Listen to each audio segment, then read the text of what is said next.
And we are live. And unlike Shannon Sharp, we know we're live.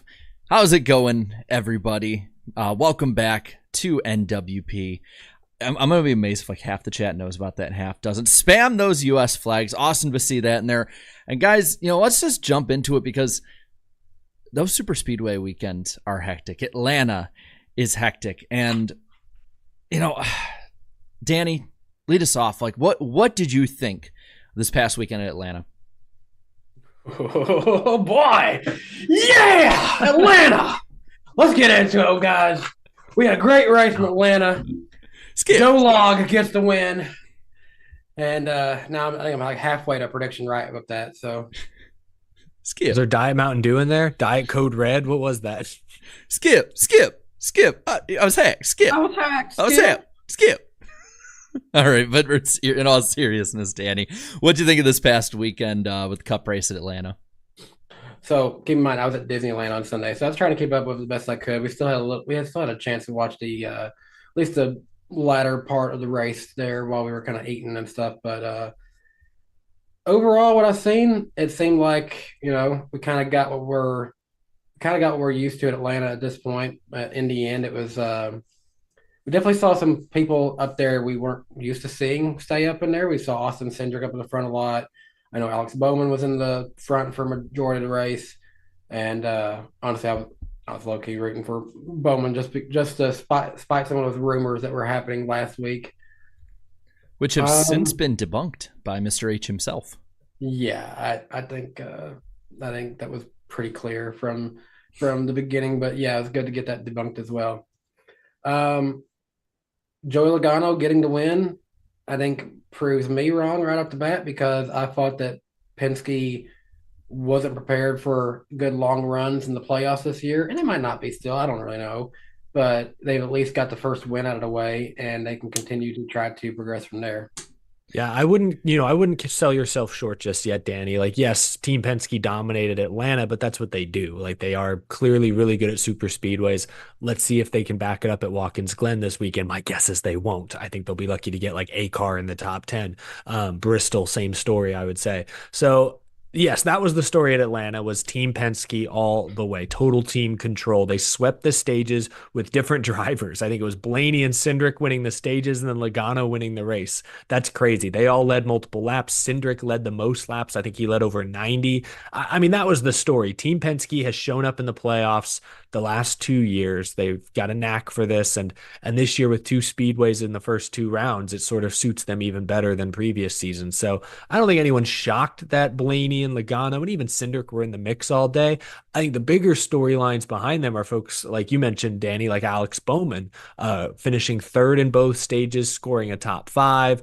Of course, we'll talk later about some of the heavy favorites who ran into trouble. I think those are the bigger storylines. Logano locking in past this round, good for him, great, but not exactly a shocker, I would say. Now, Eric, you had said that when we were talking before, you just went back and watched like the last couple laps there to see exactly what happened. Because like I'll just like peel the curtain back here a little bit. On our itinerary, I put Joey Logano wins. It's an even numbered year, and just the only bullet point underneath is just Walmart. Yeah, the Walmart banner. I'll be honest, maybe you'll disagree with this. I'm a little surprised it's gotten so much. I get the memes. People are going to meme it. It's hilarious. It's funny. Walmart falling on the track is the most Walmart thing you could possibly do. But did it really impact the race? You could say that it did. I mean, at the time the Walmart banner fell on the track, I believe when I went back and looked, Joey Logano was like third, maybe fourth. And so he lines up row 2 on the restart. They race for a couple laps. And then I think Gregson, got spun. And then they lined up for overtime. So like Logano was already in the mix. That was the other storyline with Penske is they all led laps. But what was noteworthy is that the veterans of Logano and Blaney were able to work their way back to the front. Cindric, when he got pinned deeper in traffic after a bad pit stop, he had 100 laps to get back to the front and couldn't do it. So that told me a little bit of the difference between handling of their cars, but also veteran versus youth experience. So, the Walmart banner, shouldn't happen. We shouldn't have, banners falling on the track. That's a bad look for the track and for NASCAR. But did it really ultimately shape or determine the outcome of this race? Maybe I'm forgetting something where their guys short on fuel. I don't really think so. I think everyone was pretty good there. It was annoying, but it didn't really alter the race much, in my opinion. wasn't it? I think the Roval a couple years ago had a caution because of banners getting on the track too. Yeah, because they always line those banners up in the grass right off the surface. Yeah. So I think it's also that maybe subconsciously people are like, again, because it's happened at least that one, maybe twice at the Roval. I can't even think maybe one other time, but it's just sort of like, how many times is this weird thing going to happen? Then of course when it's going to be highlighted when it's a Joey Logano win. I mean, let's be honest. He wouldn't be in the playoffs unless he kind of lucked into 5 overtimes at Nashville. Like he's had luck this year that's gotten him into it. And that did, I think, help him. But he was also one of the fastest guys out there. I think Blaney had the best car of the race. I think between the way he was able to make it up through the pack, the way he was up front with the entire damage. time. Yeah, yeah, Dent Wizard all the way. But this track. I mean, super speedways in general. Just they go straight to Penske, but this track in particular is just like, I mean, it's perfect for them. I mean, Austin Cindric, we talked about him a minute ago, just a lap leading merchant at these tracks. Like this is like the only place he can lead copious amounts of laps. Remind me, did he win a stage here in the spring as well? I think he did. I think he won one of the stages. I could be wrong about that. I know he won a stage at Daytona a few weeks ago. So he's like, I mean, he has emerged as a tremendous super speedway racer. I think we all thought that Daytona 500 victory was kind of a fluke, and it was a rookie winning in his first Daytona 500, but he's proven since then that between the great cars Penske and Ford give him to his just natural ability and skill, he is very good at this style of racing. Yeah, he did win that stage. Chat's let us know. Credit to Joe Logano, though. This is his second win on a new reconfigured Atlanta Motor Speedway. He now sits atop the top tied of William Byron for the most wins at the new track or new version of track. With them each having 2 wins, you could argue that Logano might be the current real favorite, though, since one of Byron's wins was a rain-shortened race. I mean, you got to say, though, Hendrick Motorsports in general was still pretty damn good. I mean, you look at the finishing order here, and yeah, they didn't, go up there against the Penske and the Trackhouse guys, but 5th for Bowman, 8th for Elliott, 9th for Byron, and then, of course, you had the next guy we'll talk about here, Kyle Larson, who completely just bonsais it straight into the outside wall early in the race. Finishes, I believe, 37th. No, I shouldn't say believe 37th. It's literally scrolling underneath me as I talk. But I don't know, man. It's something about this new Atlanta, too. The way it gravitates perfectly for the Penske guys. It's just like, when you have this same end of a magnet, like you have 2 north ends of a magnet together and they just push apart. That's Kyle Larson and success at New Atlanta. Yeah, he was running so well, battling the Penske guys potentially for the stage win, and it all just slipped away all of a sudden. And credit to Alex Bowman now. That gets him, according to NASCAR app, that's 6th in the playoff standings, which is great for him. He's never not made it to at least around 12 in his time in the playoffs, so that's a good start for him. Watkins Glen isn't particularly a good track for him, but he's also a halfway decent road course racer as well. And he got a top 5 at Bristol earlier in the year. So he could be set up pretty well for this round now. While we're throwing out some kind of just random stats, I believe this is correct. So there have been 11 next-gen races at Daytona Talladega so far. We're about to have the 12th at Talladega, but so far there's been 11. I do not believe there has been a single repeat winner. I think there have been 11 different winners in those 11 races. But Danny said something earlier that, ding, Atlanta, there have now been 6 races at Super Speedway Atlanta, and we have 2 wins for Byron and 2 wins for Logano, which I think when we talk about the racing in general, the package, the style, that is how Atlanta differentiates itself from Talladega, Daytona. Handling matters more, and because there's really only 2, maybe 2.5 lanes, track position matters more. So we see guys stay up front, hold the lead, block both lanes. It's harder to pass the leader in clean air, which is another reason is why I think we saw someone point out that of the top 10 finishers, 9 were playoff drivers. And I think the other one was Kyle Busch. So like, you're not going to get a Harrison Burton win at Atlanta. I'm sorry. It's a super speedway. Sure. Harrison Burton's not winning Atlanta. Corey LaJoie, I know he was close a couple years ago. As the track has aged, Corey LaJoie is not winning Atlanta. You know what I mean? So it is interesting, I would say, to look at the numbers and realize how Atlanta truly is like that, what the 550 package wanted to be. It is a intermediate super speedway hybrid. It's not as random, let's say, as a Daytona or Talladega. Now, I'm not trying to jump the gun on Jarrett's super chat, but one just come in from Elite Dragon asking if Atlanta is great, why not make more similar? Here's the thing. I love how unique Atlanta is. It's a one of a kind, racetrack now, my opinion. It's different. Yes, it races like a super speedway, but it's not a Daytona. It's not a Talladega. It is its own thing. I don't want there to be more than one of these. I like how unique Atlanta is now. I agree. I've noticed a cycle with Atlanta, and it was posted on Twitter, but I kind of thought about this before, and we'll talk about Xfinity in a bit later on in the show. But there's the same cycle every time we go to Atlanta. We come to Atlanta, and everyone's all excited, right? Then you have the Xfinity race, and it usually sucks, or it's just kind of mediocre for most people. I get it kind of is like old Daytona for a lot of people, but other people aren't crazy about it. Same thing with the truck races. In general, people aren't a fan of it. And we have the entire discourse for the next 24 hours being, this is why we shouldn't have left the old one, which, hey, I am in favor of the old one, but still have to admit when something's good, it's good for the sport like current Atlanta. So we have 24 hours of that leading up to the Cup race. We have a pretty good or a banger race. And then everyone loves it. And it's like, why don't we make Texas in Atlanta? Let's do this and this in Atlanta. Chicagoland can come back as an Atlanta. Now, I will say Texas might have been the better one to do this project on, but it didn't happen. So, well, because the fans still show up in Texas. That is very true. Yeah, it takes a super speedway for Atlanta fans to show up. I only got to go to 2 of the old style races at Atlanta, and the crowds post change have been way better than the first 2 I went to.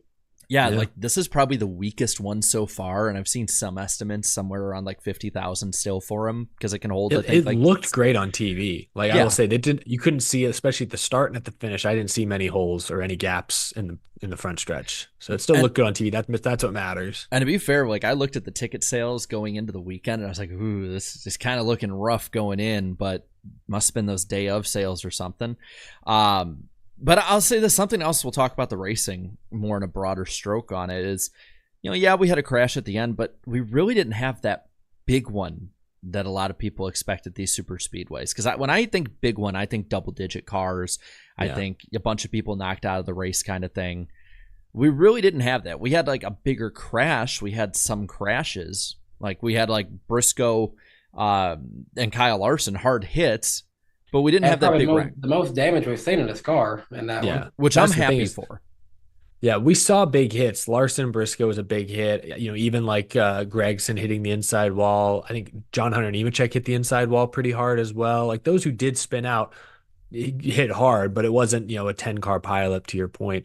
I know we're jumping around here. We'll get back on track in a moment, but that's ultimately what did Denny Hamlin in, is he was banking on a lap 2 big one like we saw in the spring, and it didn't happen. It never happened, and he ran 30th all day and kind of looked like a fool. And we'll get to where he's at in the standings in a little bit, but it bit him in the tail. Yeah, I have to admit with that Denny Hamlin one, I was just after the race, because when I go live after these races, I don't wait for every single interview. I don't scroll on Twitter to see video or anything. I just go with what they said in the broadcast. And Denny Hamlin was pretty much irrelevant all day, so they didn't say much about him on the broadcast. And so I thought it was like, was it his car was horrible because he never really got above like 25th all day, or was it a strategy? And it's just, it was baffling to me because Denny Hamlin is still one of the best super speedway drivers out there, even if he's not the best with the next gen the way he was with the Gen 6 at the end. Like, why not set him loose? Even if he has a bad car, he still probably can get it in the top 10. It was just weird to see someone else. You said this, so I'd hate to repeat. I think it was either Harvick or maybe it was even Kyle Petty. Someone else described it this way, but it was weird to see a championship contender race scared the first race of the playoffs. I get that Atlanta, I just mentioned it in the spring, lap 2, there was a big crash, took out several good cars. I get that there's a lot out of your control you're looking to avoid, but it left so many potential stage points on the table. never actually got up there and raced. I think it was a mix. Definitely listening to his radio, the car wasn't great. The car was a little shaky, but it was also intentional to not push it to its limits. So it was weird.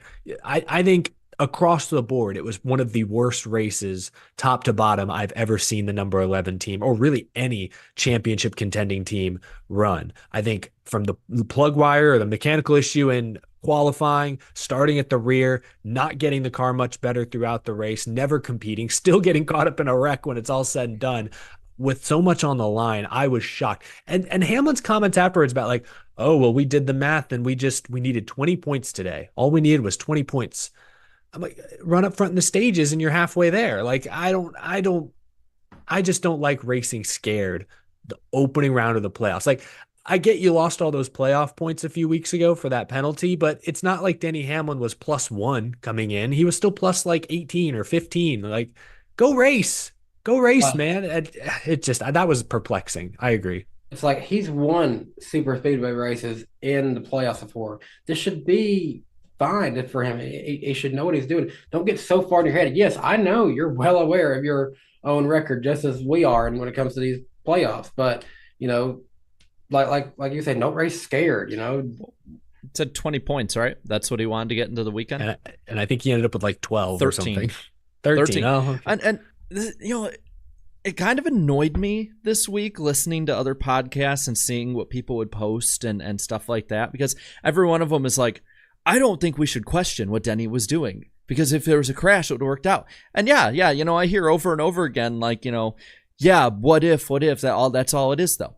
That's all that is a what if. It didn't happen. That's not the way the race played out. Listen, if I have to hear this over and over again, whenever I bring up simply comparing different things about what a driver does, or different things about point system, or whatever, which is all true. What ifs aren't real. They didn't happen. That's why we ask what if. I think we can ask it about a current situation and a current strategy that completely failed and blew up in their faces. And that's where I was like, if Denny Hamlin simply finished, I believe, 7th and 8th in the stages, and finished where he did, 24th position, he would have had his 20 points he wanted. And he probably would have finished higher than 24th because he would have been above where they were. But it's just he wanted 20 points, right? That's what his metric said. We get 20 points, we're good. Denny Hamlin, looking at the numbers, he's been terrible at road courses, at least finish-wise, in the next gen. Watkins Glen may be a different story, but he's not good at Watkins Glen. He's good at Bristol, okay, but you're going to put all your eggs on the Bristol night race. Point is, 20 points, so Hamlin got 13, right? And he's what? 2 points to the good? So he'd be 9 points to the good if he'd collected those 20. 9 points heading to Watkins Glen and then Bristol does not make me feel secure. I'm sorry, it doesn't, especially not when guys like Martin Truex Jr., who could win any week if they figure it out, or Brad Keselowski, who's won a race this year, especially when those are the guys behind you. So even this whole just get 20 points and we should be good, that seems like you're lowballing it. Like 20 points doesn't sound like enough either. So that's just a shockingly conservative strategy that I don't really understand. Well, and I think that kind of, leads us over to the last major driver that we can talk about here, and that is MTJ, who also got caught up in a wreck, had issues in this race. And I want to read you this off since his retirement, his finishes, just in order. Since he announced his retirement. Since he announced his retirement the Saturday before Iowa. All right, so starting with Iowa. 15th, 9th, 24th, 33rd, 8th, 27th, 37th, 24th, 24th, 36th, 35th. He averages, since announcing his retirement, a 24.7 average finish. And on the overall standings, when we look at just who scored the most points overall in the year, he has fallen from 4th most points scored this year to 11th most points scored this year. And that was actually after Loudon when he finished 9th. So that was only in 10 races that he's dropped 7 spots in overall most points scored this year. Jeez. He's on a fishing boat in his mind. Yeah, he is. He's checked out. But although I feel like this isn't the right week to say it, because he did just get totally screwed by Chris. Was it Chris Buescher who slipped up into him? 17 slipped up into him. Like, he got totally hosed. Nothing of his own. He was running like 10th. Sure, you could argue that's the danger zone, but like he was doing fine. But it's just a pattern now. Like you don't have that kind of bad luck hit you, 10, 11 weeks in a row. To your point, Jarrett, he has been struggling with speed, with performance, with luck, making his own luck for 3 months. And that's crazy. That's really crazy to see someone who I think if we go back probably to March, April editions of this show, I'm sure all of us had him potentially in our championship fours. Like we were all like, yeah, Larson, maybe Hamlin, Truex, Byron. He was in that conversation. He's not been in that conversation for a while now. I'll ask both of you another one and answer it if you know. When was his last top 5? Bristol. What do you think, Danny? Maybe that's being too harsh. I didn't hear you, Dan. What'd you say? Kansas. Correct. Oh, Kansas. Yeah, he did get top 5 at Kansas. His last top 5 was Kansas, where he finished 4th, and that was after he got a top 5 at Dover the week before. Other than that, Richmond and Bristol were the only 2 other top 5s he's had this year. Remember that even after Richmond, I get 7 races into the season, but 7 races into the season, after that whole deal happened with the finish of he and Denny Hamlin, he was the points leader. Yeah. It's just sometimes you just fall off the cliff later in the year. And we saw something kind of similar, I'd say, last year, but I don't think it was maybe nearly as pronounced early on. But this it was more sudden last year. This has been just a constant just downward spiral for weeks and weeks and weeks now. And it's unfortunate. I want him to go out on a high note. He's not my championship pick, so I guess I'm not rooting for him to win the championship, although that would be a fun story. I'm rooting for him to do well. I want to see him get another win, a win on the season in his final year, but I just don't feel great about it. These next 2 races are probably his 2 best tracks left on the schedule for this year. So, go get him. But I picked him to be eliminated in the round of 16 for a reason. He's minus 18, 19 points, something like that now. I feel good about my prediction. It's just the focus doesn't seem to be all there.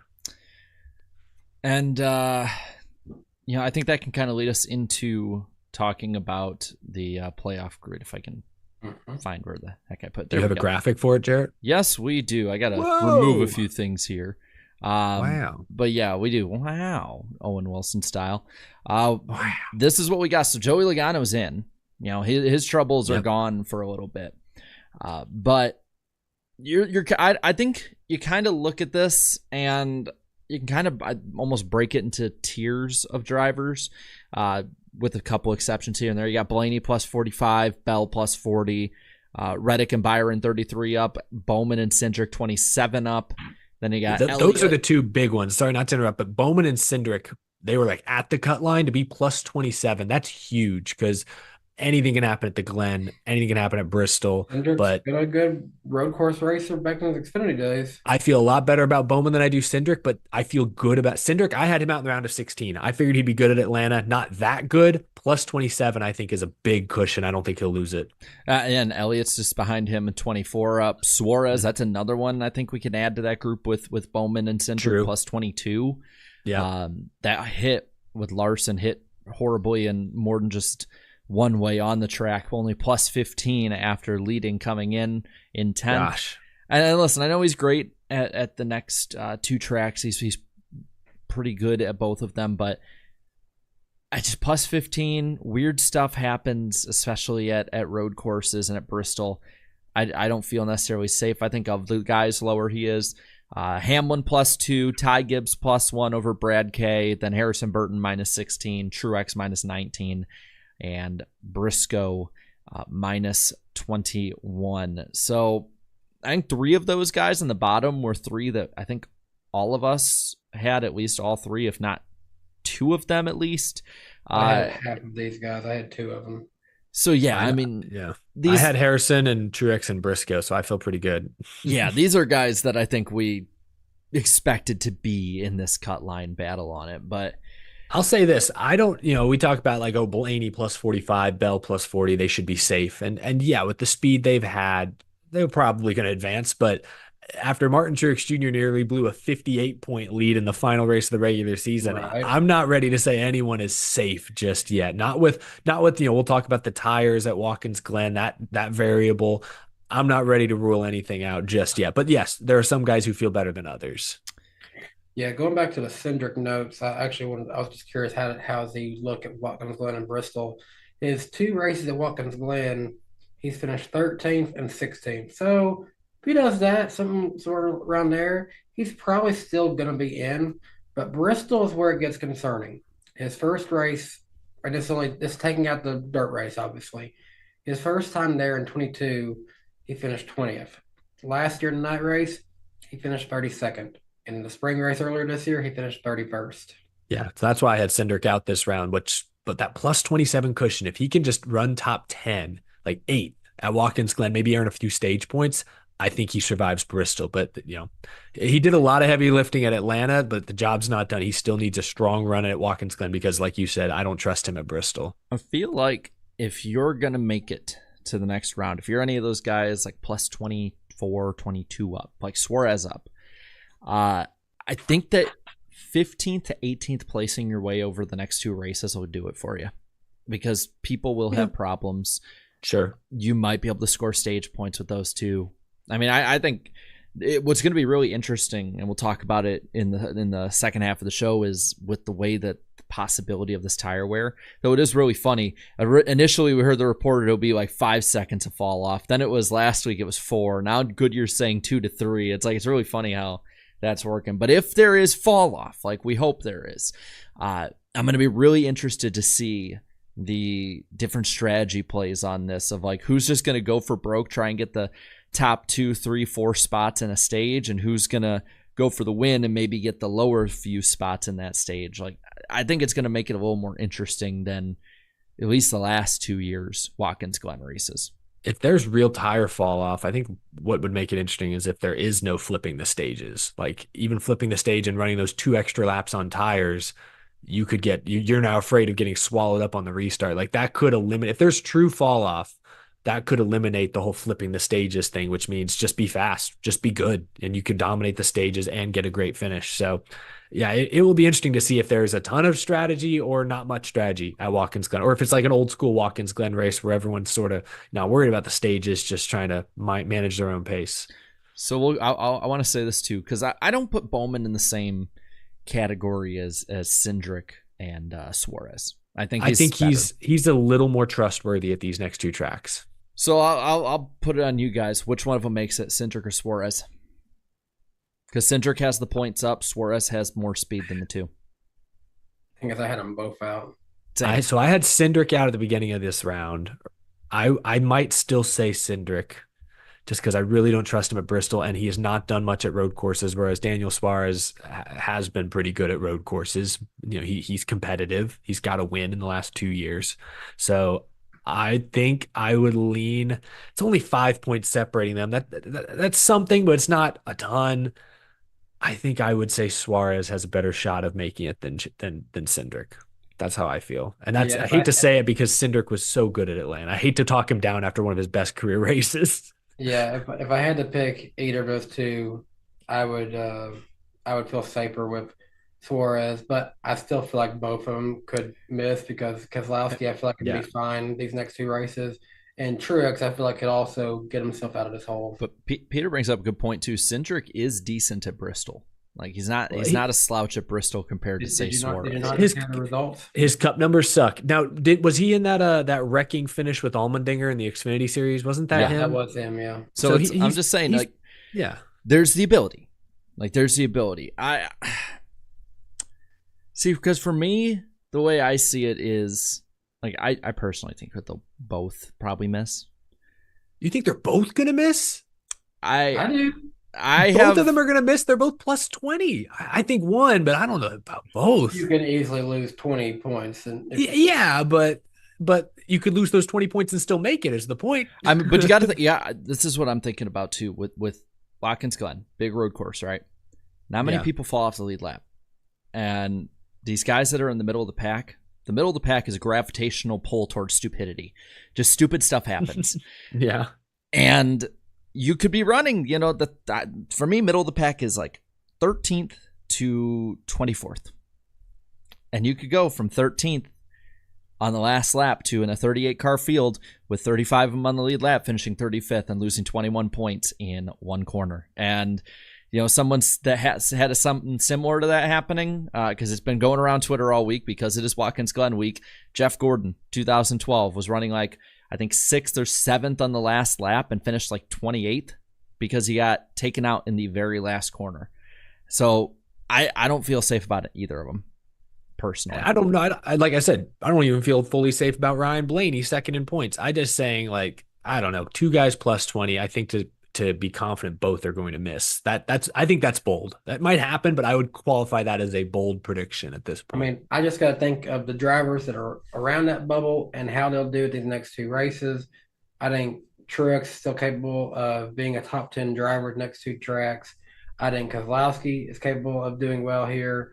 I think Ty Gibbs and Denny Hamlin, I think, will be threats to win Bristol. So I think there'll be threats to win both races. I think Keselowski's going to struggle this weekend. His road course numbers in the next gen era are booty. Oh, got a dog over here. I don't know if you can hear him. Hello, He's making noises. Hello, pupper. He's like, "What'd you say about Brad Keselowski? He's the GOAT." Brad Keselowski. Driver. Brad Keselowski won that race. But yeah, I mean, it's. I think the interesting part is when you look though at that cut line, because if Keselowski does suck this week, he's 1 point out already. Ty Gibbs, under the radar guy. Under the radar guy this week. I think he'll be under the radar for a lot of people next week. I'm wondering with, I guess if we keep like jumping around, I'm wondering if with the charter stuff and other things happening with that penalty, I wonder if like Denny's head is fully in the game or not with it, or what's going on. He seemed just uncharacteristic to the rest of this season, the entire weekend at Atlanta, whether it be irritability a little bit in the media, whether it be, the way he raced at Atlanta. I'm interested in that. It happened once, so it could just be a one-off thing, but I think it's something to watch over the next couple weeks, and especially the next 2 weeks. I mean, if ever there was a driver who's going to lose a championship because they're in their own head, it's definitely Denny Hamlin. That's facts. Damn, guys. This is not too awful much, I think, happened compared to normal Atlanta races. So I shouldn't be surprised that we've only gotten like 33 minutes into this thing, and we kind of covered all the big topics and a Walmart sign. That's mainly all the meat to it. So, one other thing we need to add a little bit to is, Danny, you need to add some gaslighting to them. We got 555 is the light golden night. They're at 261 right now. Come on, guys. Like, seriously, I even did my Shannon Sharp drink impression for you guys, and you guys can't even like the video. What? I mean, I guess if you guys don't want to, I get it, but I guess while they make up their minds, let's kind of look into ratings, whether it be TV or ours with the poll. Darlington numbers came in 2.4 million viewers, up 5% from 2023, and Atlanta came in at 2.023 million viewers. There's no direct comp. You can compare it to this weekend a year ago or other ones. It was the highest watched on this weekend since 2017, but most of those were Saturday night Richmond races. So no direct comparison. But it did better than Kansas did last year. And, it's tough because they both went up against the very beginning of the NFL season. So you could just basically take from this that, hey, an Atlanta super speedway race is apparently more popular than a Kansas race, which, I don't know that I agree. The numbers don't lie, but, I think Kansas is pretty great too. Oh, no. Yeah. I think Kansas is the better race overall. But I mean, they should probably have had no problem with the Atlanta market, at least, because I don't think their NFL team is worth looking at too much right now with their current quarterback situation. Yeah.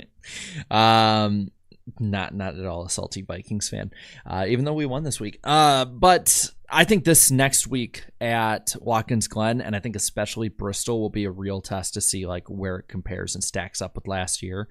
Hey, I'm just gonna say this. Remember, if the numbers do go down, last year I was told that was because Chase Elliott wasn't in. I'm pretty sure he'll make it to the next round, unless I just jinxed him right there. But he just finished last both races. He used up all of his good Watkins Glen luck all those years ago. Now it's nothing but terrible luck. Side note, well, he did run out of gas last year. We will see when we actually get into the picks of this thing, but I just don't even see him as a threat to win road courses anymore. He hasn't won a road course in this era, right? 2021, was it like Road America? What was his last road race win? Did he win the Roval in 21? I can't remember.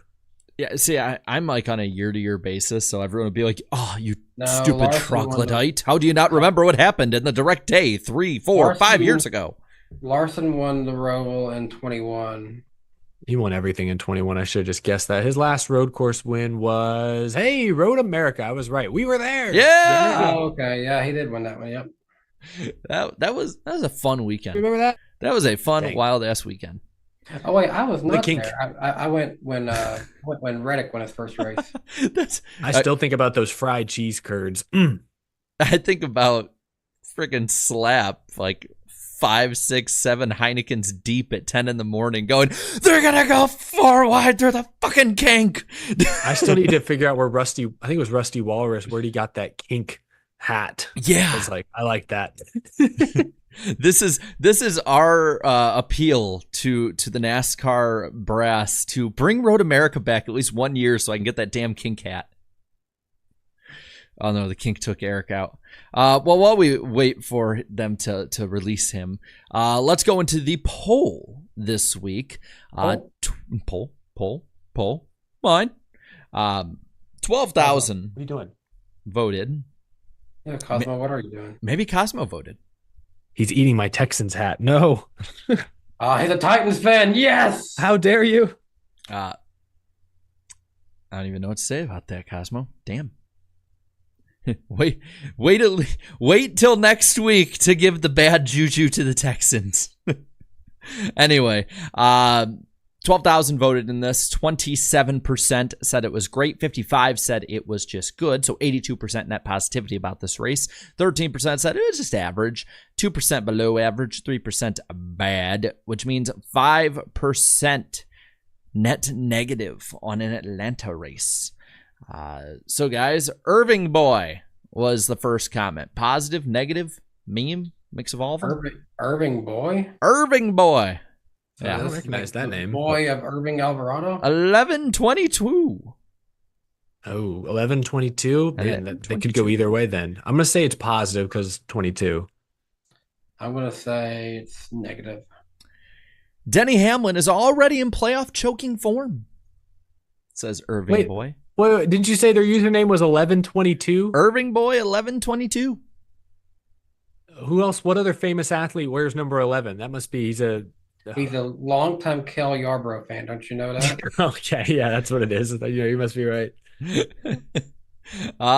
Getting into the comments here. Or he's just a brutally realistic Hamlin fan, one of those self-deprecating. He's just jaded. Yeah. Joe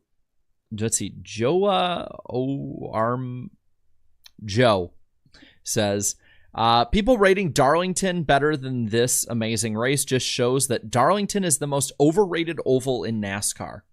Okay, I got to know what's going on with Eric because I just saw Cosmo dart out of the room and then Eric's dying laughing over here. He knocked over my Elvis records I got from my grandparents' house. Oh, no. I don't know what's worse. I apologize for the distraction. I don't know what's worse, knocking down a bunch of Elvis records or saying Darlington is the most overrated oval in NASCAR. Yeah, that's actually unhinged. Cosmo, sick him. Drop the albums on him. Yeah, I give a hard disagree on that one because I personally did like the Darlington race more. X-X4962 says Hamlin staying in the back to avoid the big one just to be involved in the big one on the final lap in the back. Yeah. About sums it up. That about does. Napa Racing Fan says Joey got help from Walmart for the win. I said he got a Walmart delivery. NASCAR Comparison says race was a blast in person, so I have nothing negative to say. Awesome and high adrenaline all the way through. 8.5 out of 10. Stop sick, I think is, or is it story sick? I don't know. It says good job, Bell, P4 with a 20th place car all day. Yeah, Bell and Reddick were like not in the picture until the very end. It felt like. I think, yeah. Was he one of the guys that got fresh tires at the end with Blaney? Oh, he might have been. That might have helped. I don't remember. One of the few says getting an Austin Hill win and then a Joey Logano win the next day is brutal. That is one way to put it. And then Jordan here says, fun fact, Toyota hasn't won at Atlanta since 2013. Wow. Yeah. Not so fun fact if you're a Toyota fan, I guess. And then to the gutter. Dodge Cummings, nice name, says, how many things can LaJoy screw up before he is booted from NASCAR for life? It's getting unhinged at this point. Like, what did LaJoy didn't do anything wrong? Yeah, wait, what did he do this weekend? He didn't do anything. What am I... Jarrett. He's breathing. Actually, knowing the internet, that's probably a reason they'd be pissed off. I mean, probably. I don't know if like maybe somebody around him wrecked or something, but I'm like, of all the weeks to get on LaJoy for doing something, like this is not one of them. Jeffrey here says, didn't see it. NASCAR and NBC sucks. Oh, my bad. He did door Elliott exiting pit road. Someone, Luke in the chat reminded us. He was like, remember when it was like 3 wide and Elliott got sandwiched? That was LaJoy that came flying up. And did it screw anything for Elliott in this race? Didn't he complain his steering was wonky after that? Although that might have been him. I think he ran into like Logano. I don't know if that was LaJoy's fault. Where did he finish? He still got a top 10. That's true. I'm not reading this out loud. I just read the People's Champ 42 and what they said. Oh, Mavik. No, I know who that is. What did he say? I don't want to read it on there. I don't even see it. Am I just blanking it? Nope. It's a debate reference. I love everyone making up things LaJoy has done. He burned our crops, set fire to our houses, and brought plague upon us. He did? No, but are we going to let it happen? And the last one here from Wayne says, it's not racing. Okay, Wayne. My bad. Yeah, I thought I was watching curling. All right, Wayne. My TV guide was off. I love like being able to throw the papers away after I'm done with them. I feel like Craig Ferguson back in the day. Did you handwrite the gutter comments? No, I just wrote the entire thing, so I didn't have to search through 500 of them each week. I just like go through before the show and scroll, so I'm not like reading like, oh, you know, you could just like screenshot them on your phone. You're over here handwriting the gutter comments. Why not? Are you like? That's dedication right there. That's old fashioned. I mean, I don't write them down if there's like a slur on them or something. Well, are you drawing like if they have an emoji? Are you adding the emoji as well? Like, depends on how intricate the emoji is. If it's just like a frowny face, I can do that. But if it's like a dragon spitting fire, I'm just gonna like. Do you write out the emoji? I respect the. Haven't I respect turning something new school like streaming into old school. I respect that. Hey, remember back in the day, I'd do the notes for like different talking points for the show, and it'd all be on a piece of paper before we had it in a Google Doc. And I'd just search around, be like, oh, this one looks like something good to talk about right now. It's like, Jarrett, what the hell are we talking about? Something that happened in an ARCA race 3 weeks ago, right after we talk about, you know, the bonsai move that Kyle Larson put on Kyle Busch at Chicagoland. We've come so far. We've discovered Google Docs. We've come so far, and yet we still keep getting drawn back to the past. We're like NASCAR fans. But that about do it for the Cup race. We did have the Xfinity race to talk about. Austin Hill tastes sweet, sweet victory again. I can't believe I just didn't take him when I had the chance to pick him, and I chose his teammate. I saw that unhinged graphic that showed like most super speedway wins in Xfinity Series history, and it was like Dale Earnhardt Jr., Tony Stewart. Tony Stewart, then Austin Hill. I was like, what? I was thinking of what the hell is Polar Bear doing in Arlington, Texas? Like, where did he come from? How is this possible? I've been telling y'all, there's another Austin out there that deserves that number 3 more than another one. Yeah. No, he'll run 33rd instead of 34th. Or 30th instead of 34th. I'm kidding. But I think the big talking point, and I already know people in the chat are going to be on us about talking about this, is the little Toyota tussle on the last couple laps. The inability to work together, if you will. The Smith versus Heim debate that everyone has before then the 21 put one of them in the wall. Which is funny because everyone got all pissy about that. but it was like the exact same move Chase Elliott put on Corey LaJoie a couple years ago. But we don't talk about that because it's inverse of who we like. Yeah. Well, hey, call him out, Jared. I did. I respect it. Yeah. Yeah. But go on into it. I don't know how to. NASCAR fans hate. It's weird. NASCAR fans love seeing drivers show personalities. We want to talk about how, what drivers say off the track, how it might actually translate to actions on the track. We love all that drama. But then whenever two teammates do work together, it's like, oh, team orders, that has no place here. It's like, I get Corey Heim trying to go for the win. He's not a Joe Gibbs Racing driver. I guess rumoredly there's tension behind the scenes that Joe Gibbs and Joe Gibbs Racing don't really like him, So I get that he's not necessarily obligated to help the Joe Gibbs Racing car, but Sam Hunt Racing is a Toyota team with Toyota Racing Development backing. They would not be this fast without their relationship with Toyota. So as a Toyota partner, I'm sure Sam Hunt would have rather seen Heim work with Chandler Smith in that instance. My other argument would be that I don't think Heim nor Smith were beating Austin Hill one-on-one. I think it was going to have to take a well-executed 2-against-1 maneuver to beat Hill. Because, Austin Hill squeezed Heim a little bit there. He was going to do that.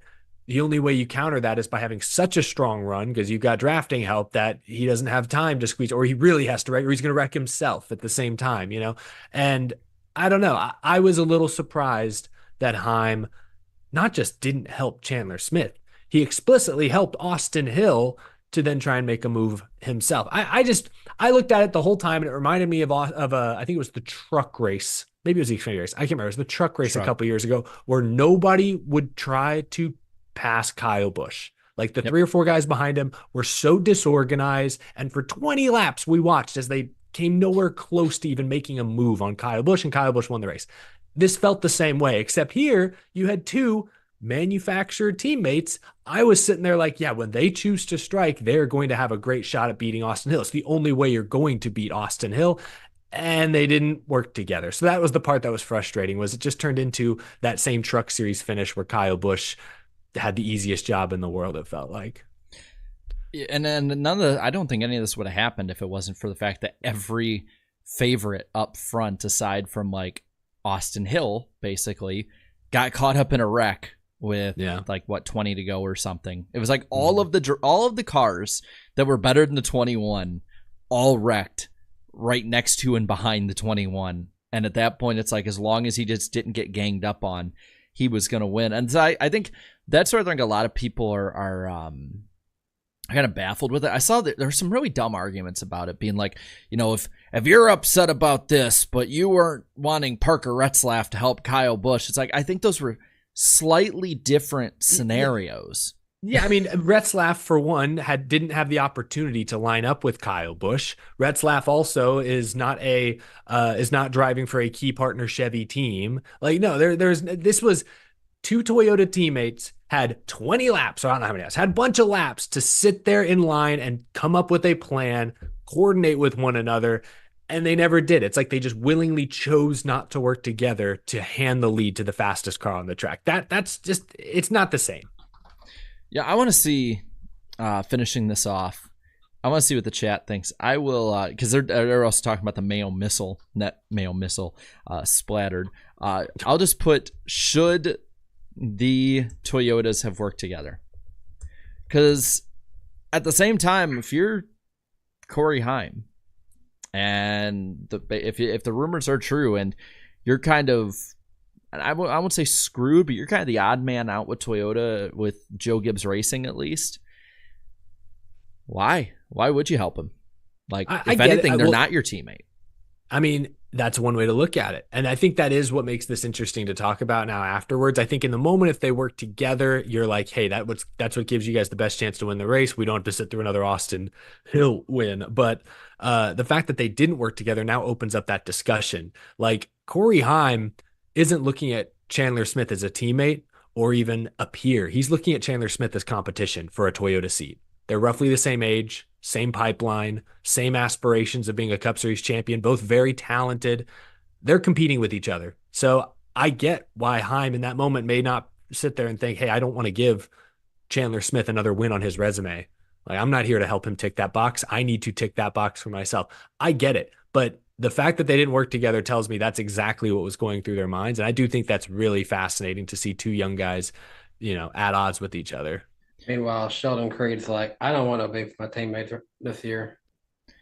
And you know what's kind of crazy about it? Because I know, I was kind of expecting a lot of what social media has said to be what the chat makeup is. But I'm on the poll here after a little over 100 votes, and it's damn near 50-50. It's 55% yes to 45% no. Here's what I think. Should they work together? I know I'm kind of rambling. I'm not doing a great job explaining my point clearly, but I think if the goal was to defeat Austin Hill, the only way you did that is by working together. So in that case, yes, I think they should have worked together. But if you're Corey Heim and you understand what your future path looks like, you understand what Chandler Smith's future path looks like, I don't entirely blame him for going for it himself. So I'm like, that's why I think 50-50 is actually a pretty reasonable response. Man, for having, in the words of others, two of the most unlikable winners you could get this past weekend, we sure did have a lot of good, fun stuff to talk about. But y'all, just like in a NASCAR race, we do have to hit our stage break. And this is the first Super Chat stage break. Give me my 3 minutes while I roll on into it. Bailey left two here for 5 apiece, saying an underrated stat. SHR every year made the playoffs from 2009 to 2024. One guy represented them and won a race every year, but one, which was 2023. Solid, just solid, even in their rougher years. Also says, who remembers the dark days of part-time schedule guys winning Rookie of the Year? Looking at you, Kevin Conway, Stephen Light, Andy Lally, the dark times. Kevin Conway was full-time, though, I think. Yeah, I mean, he had to go for different rides, but I think he was full-time. He drove it hard, though. Paul for the 50. Damn. Hard as Paul. For the 50. Says, ladies and gentlemen, my name is Paul Heyman. As I had to look that up earlier before the show. I now represent the driver of the number 22 Ford Mustang, the Dream Shatterer, Joey Logano. Step 1 is complete, as Joey Logano will be your 2024 NASCAR Cup Series champion. That is not a prediction. That is a spoiler. Oh, wow. So we've met the scriptwriter, apparently. They've outed themselves. That is dangerous. They've just put a target on their back. I hope Paul has heightened security. So Paul Heyman is a wrestling figure. And just to correct Jarrett a little bit, he would say it more like this. Ladies and gentlemen, my name is Paul Heyman. I now represent the driver of the number 22 Ford Mustang, the Dream Shatterer, Joey Logano. That's how it was. I did not know that part, so I appreciate it. Should that be Joey's new nickname, the Dream Shatterer, or does a wrestler already have that taken? If he wins the championship this year, he should be. Bobby Blair with the 2 here, left 2 American flags. Awesome. Spam those American flags in the chat. Yeah, let's get him back in here. Grid flow for the 2. We should reconfigure other tracks to be like Atlanta. We talked about that earlier. That's a big no. Thanks for your support, but no. Yes, I appreciate it, but no. Rejected. Bailey for the 5 here says, I don't blame Heim for not helping Chandler. JGR puts Tanner Gray in a JGR car who hasn't won anything in trucks, while he gets Sam Hunt racing cars. We also got to be realistic. Joe Gibbs Racing puts drivers with money in their cars and then the Xfinity Series. Bailey, that's what it is. And you want to know the crazy part is, like, I wasn't even thinking of anything until Bailey then put, Taylor Gray. Well, yeah, I didn't even notice. I mean, I would be shocked if anyone in the Joe Gibbs Racing building thinks the Gray brothers are more talented than Corey Heim. I would be shocked if anyone truly believes that. Larso for the 2. No disrespect to them. They're good. They're fine. But wow. I think Corey Himes are legit. Yeah. This one has to be trolling. Larso for the 2 put boring tracks like Kansas should become Atlanta. Yeah, that's got to be bait. Come on. I'm going to say no. Take it. Take the bait. Your name is practically Kyle Larson, who won the most recent race there, Larso. Isaac with the 5 says, since Larson is doing the double next year, please don't ruin this one, Calypso. Maybe Jarrett finishing the novel will help. Just no rain, please. That is 3 minutes, by the way. Yeah, and I'll finish these. I'll finish two more here. Mason for the two also said, Jarrett, I hope you enjoyed the game. I was there too. Yeah, I was at the Indiana Massacre where they beat Western Illinois by like 74. I think it was like 77-3 was the final. It was nuts. My cousin Carson, shout out. I know you're not watching right now, but shout out to Carson, is in the band. So what you're saying is the Western Illinois football team is trash compared to the one from Northern Illinois. I think they're all trash because Illinois is a trash state.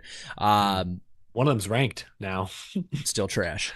Irvin. It's going to be gone by next week, probably. Irvin for the 10 says, I get advertisers using banners, etc., but LED boards are becoming the norm. Maybe tracks should go and look to do that like the pit boxes. I would not be surprised if virtual TV ads on the track could be a thing. Okay, that could be a thing, but I don't want to see an LED board hanging over the track. These guys can't even keep a plastic banner secure. I don't want a heavy LED board. That's going to do some damage. Make the wall. We actually have that in Bristol. Oh, gosh.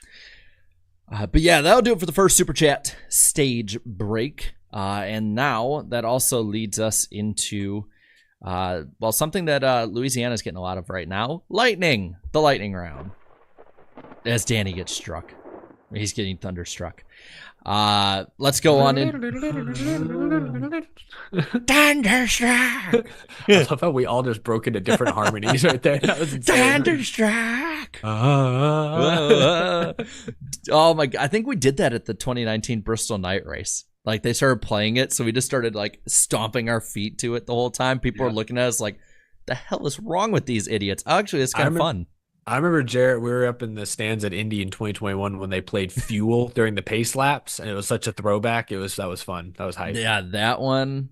And then they played the uncensored version of Holiday by Green Day, and I was like, damn, I didn't know they were allowed to play it with words like that. They probably didn't know they were. AC/DC song was it, I think, Jarrett, when you started like using the little dinosaur puppet at a Cracker Barrel? No. It was Immigrant Song by Led Zeppelin, where it's like, Oh, yeah. We get copyright for my terrible singing. But as for the lightning round, we're only stalling because it's actually short this week. So first off, it's like nothing. Yeah, we have the NWP channel that is underneath. Actually, both these guys' channels are linked in the description below on top of the NWP channel. So be sure to subscribe to all of them if you're not subscribed to me already, as well. The only really big thing about the lightning round this week is that for Martinsville, the option tire is going to be the right side tire compound, and there's going to have a left side tire there that's going to be a new compound that's softer than the option tire. I like it.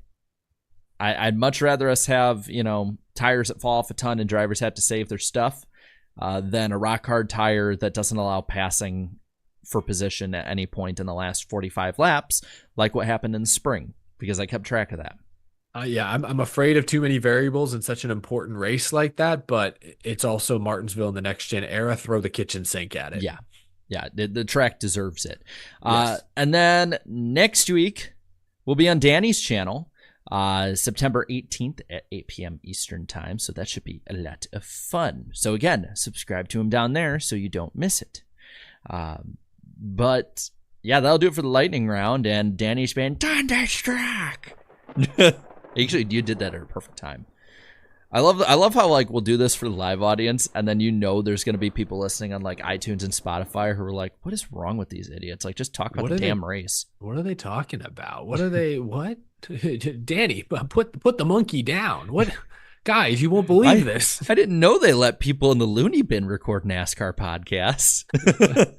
We are actually broadcasting this from the top of Pikes Peak. You just, if you're listening, you just can't see the beautiful view. Sorry, you're out of luck. Sorry to all our listeners out there. We are going to double down on the crazy antics, which leads us into the headlines. Sometimes before the show, Eric's internet's acting like he's recording it from a McDonald's. So I basically am. Yeah, that's true.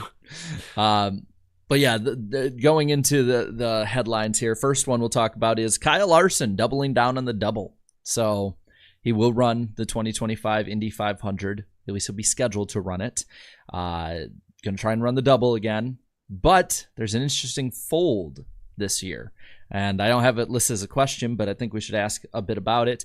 The Coke 600, according to Rick Hendrick, will be prioritized if rain is an issue again. One, does that happen, especially if Kyle Larson's running well? And two, how do we think he does? Well, I think considering Rick Hendrick immediately turned to apparently Steve Phelps, NASCAR president Steve Phelps, who was in the room, that tells me that NASCAR sent a very clear message during that waiver debacle earlier this year that, hey, we're going to give you the waiver this year because it's probably the best. It's probably in our best interest. It's obviously in your best interest, but don't expect this kind of generosity again. You are a NASCAR team. You signed the deal that says you must compete in all races to be championship eligible. We expect you to honor that going forward. I don't entirely blame NASCAR for kind of putting their foot down because I think that's ultimately what this is. I'll bet if given the true opportunity, Hendrick would probably do the exact same thing they did this year. They would certainly prioritize the Indy 500, but I think NASCAR putting their foot down is fair. I pointed this out on my show, though. It's kind of funny to hear NASCAR say we need our superstars at our races after a weekend where they effectively admitted that no, it's our way or the highway. The drivers and teams aren't the draw. So it's kind of weird. They're sort of talking out of both sides of their mouth. But I don't think NASCAR is being particularly unreasonable here. Maybe that's a hot take. Yeah, I think that if you're Rick Hendrick and Kyle Larson, especially if Kyle Larson's leading or doing really damn well in that race, I think you can push it. I really do. See if they'll do it. Call the bluff. You're Rick Hendrick. If anyone can get away with it, it's you. Rick Hendrick was just, cudgeled into signing a less than stellar charter agreement. Like, I don't know that he's that stubborn is all I'm saying. I think they pushed their luck this year. I really think they did. Those aren't paramedics by me, by the way. I know people are saying can they hear Cosmo occasionally howling? Is that what it is? He howled a second ago just a little bit. Yeah, because there's no ambulances, knock on wood, that have went past this apartment tonight. I'm not hearing it on my end, so. Then I don't know. Maybe you're just hearing things, chat. Hang in there. They're listening into the void. The sirens, they're ringing in my ears. It won't stop. But I think that Kyle Larson can, if he can clean up some things, I think he can really compete for a win. I really do. I think that this year. Absolutely. He was running top 6 to 8 pretty much the entire time before that speeding penalty he had. I think he needs to work on the restarts, especially. He got behind. Yeah, every time on that. And he still made up positions. If he's able to just maintain on those and then bring speed, like I don't see why he can't be in the top 5 competing. And at that point, like if he knows that he can compete up there, like go back until you win the damn thing. Because at that point, no matter what else you do in your career, you will reach legend status. Being a NASCAR driver, winning and doing the double. I will say, I think that this is even bigger for IndyCar and NASCAR as organizations than it was last year, though. Because IndyCar, look at the IndyCar side. They're starting a brand new deal with Fox. Every race is on Fox. They're not getting pushed to, Peacock like they've been at different races, and USA Network. Every race is on Big Fox. That can be capitalizing. Plus, you're going to have the NASCAR crossover appeal of marketing to NASCAR fans about it. I guarantee you. Does Fox have the Super Bowl this year? Because if they do, there will be Indy 500 commercials as well as Daytona 500 commercials on it. And whenever they do have the Super Bowl, it will be that way. So I think this is huge for IndyCar to start off a brand new deal on a high note with that, because the Indy 500 on Fox, I think, can get better ratings than it did on NBC. And then you look at the NASCAR side, and you're starting out with Prime right off the bat. Mm-hmm. First race with Dale Jr., it's a Coke 600. Bigger audience share than basic cable has when you look at subscribers to that feed. So it works out for both of them. I mean, it could be a home run and help 2 new partners with, one apiece with each one of these series. Yeah, Larson. Fox will have a Super Bowl, by the way. Oh yeah, there will be Indy 500 commercials this year. I will guarantee. Hell, I might even make that a prediction. Well, now it's a racing prediction, so I might make that a prediction. obviously Fox and IndyCar are excited about having Larson there, but we saw last year just Larson going from qualifying to the All-Star race helped boost North Wilkesboro ratings, I think, by 10 to 15%.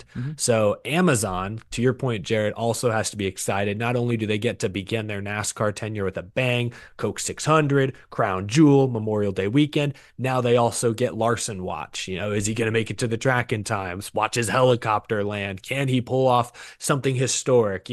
Amazon, Dale Jr., the whole team over there now is equally as excited, I would say, because once again, we have, the storyline got a lot of hype, a lot of play this year, but it never really got the chance to play out. So I still feel like next year will feel like the first year he does this. So it still has that novelty as well. And I just have one question because I know there was a huge event this week to kind of, hype up the fact that he's doing this. But I was also thinking when it happened, wait a minute, didn't they already say when a deal was first set up that this would be a 2-year thing? So it's kind of confusing and why there was a formal announcement because I thought we all knew he was doing it 2 years. It was still up in the air. I think there was it was still up in the air whether or not they could do it again or something like that. Okay. Well, but that's what I thought too. On that note, I saw a clip with, I think it was Dale Jr.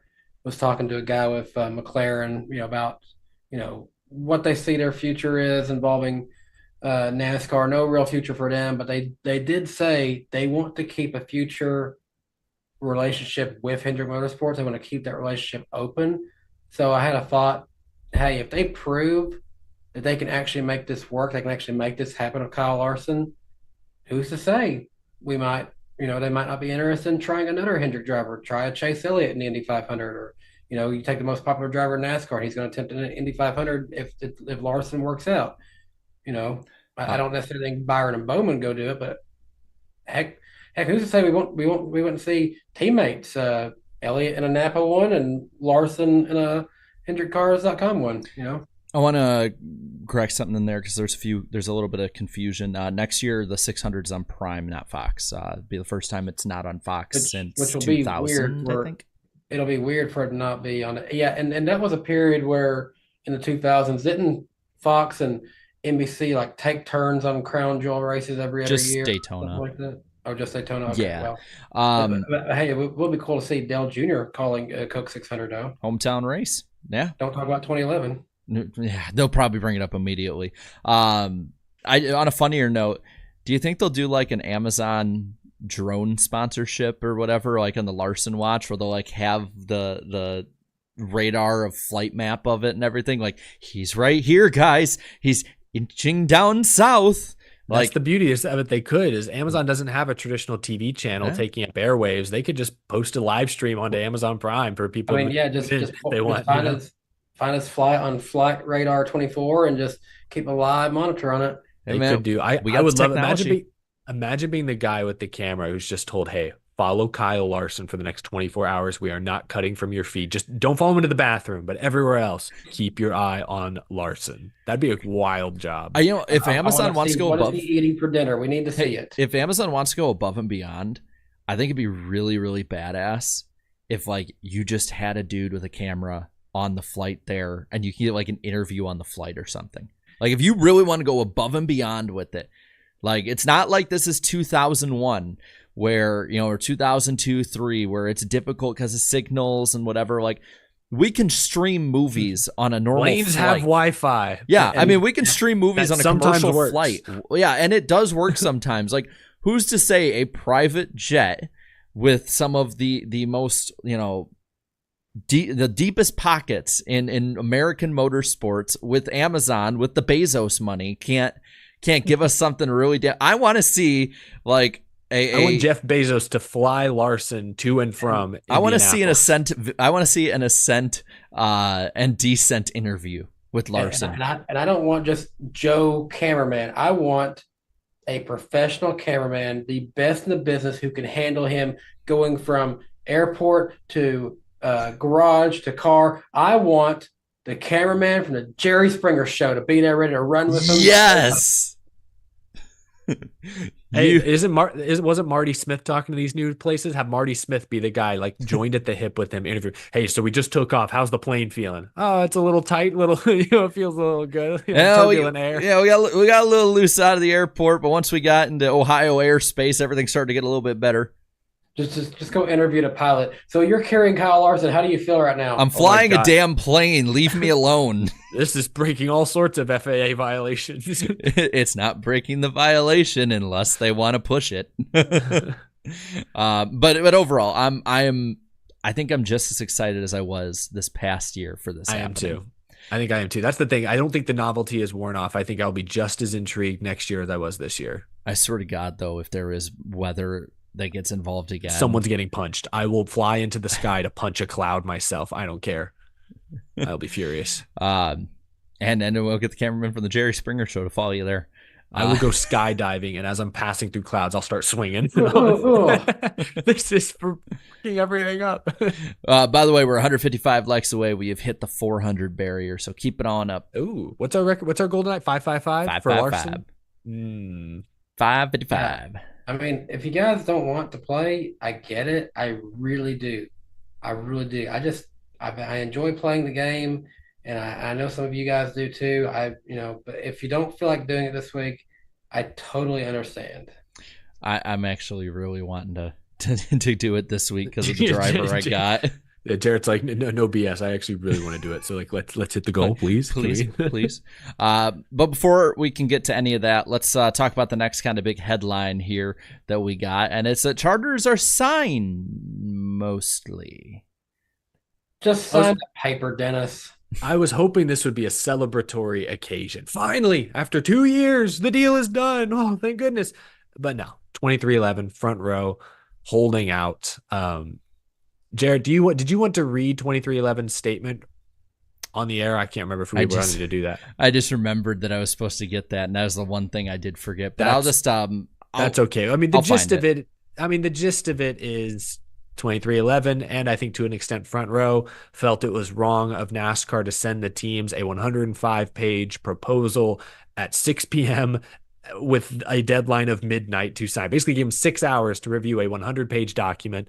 Much of it I'm sure they'd already seen, but I'm sure the team still, you want time to read through this very important, detailed document. And I think the teams, 2311 and front row specifically, felt they were not given a proper chance to negotiate. I got it pulled up on Twitter on my end, so I can read it off really quick. I just won't have it on air. Go ahead and read it, because it kind of just generalizes everything. They say 2311 decided not to meet a NASCAR imposed deadline last night to sign the charter agreements for its 2 cars for 2025 through 2031. 2311 position, as stated in a letter to NASCAR, is that we did not have an opportunity to fairly bargain for a new charter contract. We notified NASCAR what issues need to be addressed in writing at the deadline.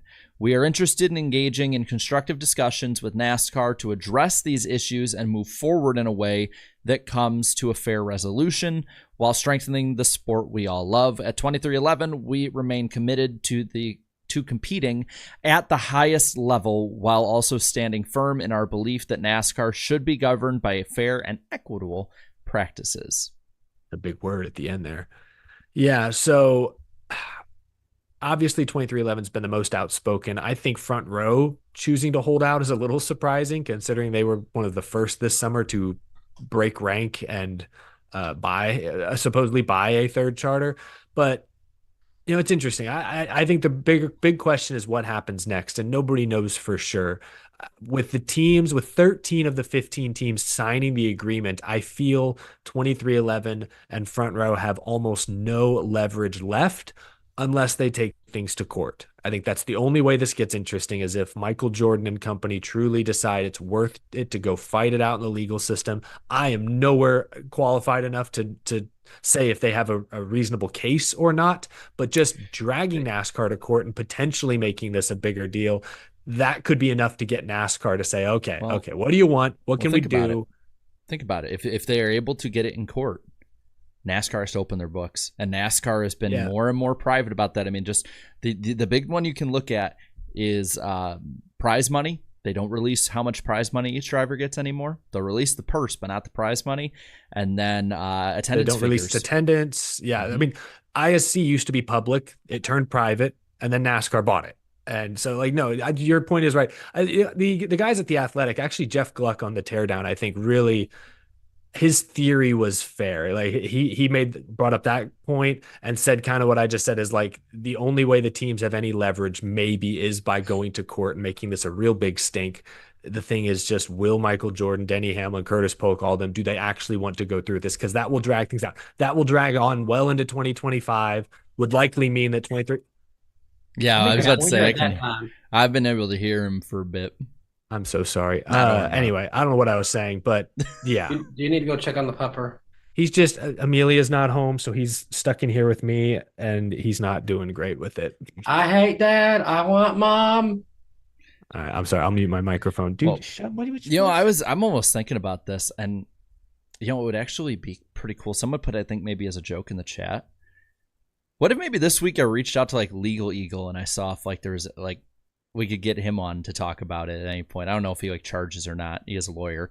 But I mean, that would be kind of interesting to look at, like to see somebody who's more professional with it, look at it from that point of view. Cause like, listen, I think the optics view is what we can talk about the most. And I think that's the part as fans that we're going to be the most interested in and the most that we can probably give to it. But I'll say this, man. I mean, Michael Jordan has deeper pockets, I think, than the France family combined. If I'm not mistaken. I think he's worth more at least. After he sold the Hornets, he's got to have a decent chunk of cash. I don't know. Yeah, I think it was like the France family was worth like $4 or $5 billion. He's worth like 5 to 7, give or take. That's net worth, but yeah, that is still significant. Yeah, but I mean, but again, the France family's net worth, a lot of it is NASCAR. Yeah. So, I mean, if there's anyone who can fight against it with big money, it's Michael Jordan. And I think... we talked about the teams a little bit, and Rick Hendrick might not say this because he was the one who kind of gave up a little bit, but I think that's just it. Is like I think for Rick Hendrick, he didn't really have to fight for all that much because based on one of the reports this past week, I believe, where is it at? Adam Stern had put out that the last place charter in 2016 to 2024 in the agreement would get $5 million annually. Now they get $8.5 million annually, a 52% increase. So that, I mean, that much just for the lowest charter. You can imagine if it's a similar increase for the rest of them, that shores up a lot of issues, at least in the short 3-4 year, I'd say, timeline of it. I think that in a lot of ways, 2311, the front row one is the intriguing one to me. That's the one I'm scratching my head on. But the 2311 one with Curtis Polk especially, who's been with Michael Jordan the entire time in the basketball side, I think 2311 is trying to swing hard at too big of a change too quickly. It sounds like the other teams are like, there's some changes in it. There's some things we like. The only thing that they've made public I don't like is the fact they're really pushing that you cannot talk about NASCAR in any negative way.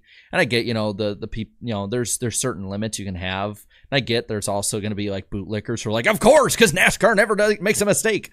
But it's like, I don't like that part. And I can see why Denny Hamlin on that side would fight that as well. But it's just weird because it's not a league. It's independent contractors effectively who are signed up to compete in this NASCAR thing. It's not like other leagues where Steve Phelps and Jim France work for the owners. It's not like that at all. So to try and govern like you're a league without providing the benefits that other leagues provide is kind of slimy. That's the way big picture sense. That's how it kind of feels. But my theory, at least part of why I think a lot of the more legacy owners like a Hendrick, a Penske, a Gibbs, a Childress, they're not wanting to rock the boat, partially because they have a good relationship with the France family or they've dealt with them for many years. They kind of know what to expect. But also, I think they're more in the business of trying to protect their dominance. Like these guys have thrived under the current charter or the current system and the system before it for decades. They win all the races. They win all the championships. And sure, would they like a little greater seat at the table? Would they like a little extra money? Yeah, but they're going to get more money and, take the more money and keep your opponents down. Why should they, I compared it in my show today. I was like, why should they fall on their sword to try and help 2311 and Front Row, who are that could be their chief competitor. I mean, Reddick right now this year with 2311 is one of the chief competitors for a championship. You know what I mean? Like, I think there's some truth to Rick Hendrick saying, yeah, I'm just tired. I felt like we got what we wanted. It's not bad.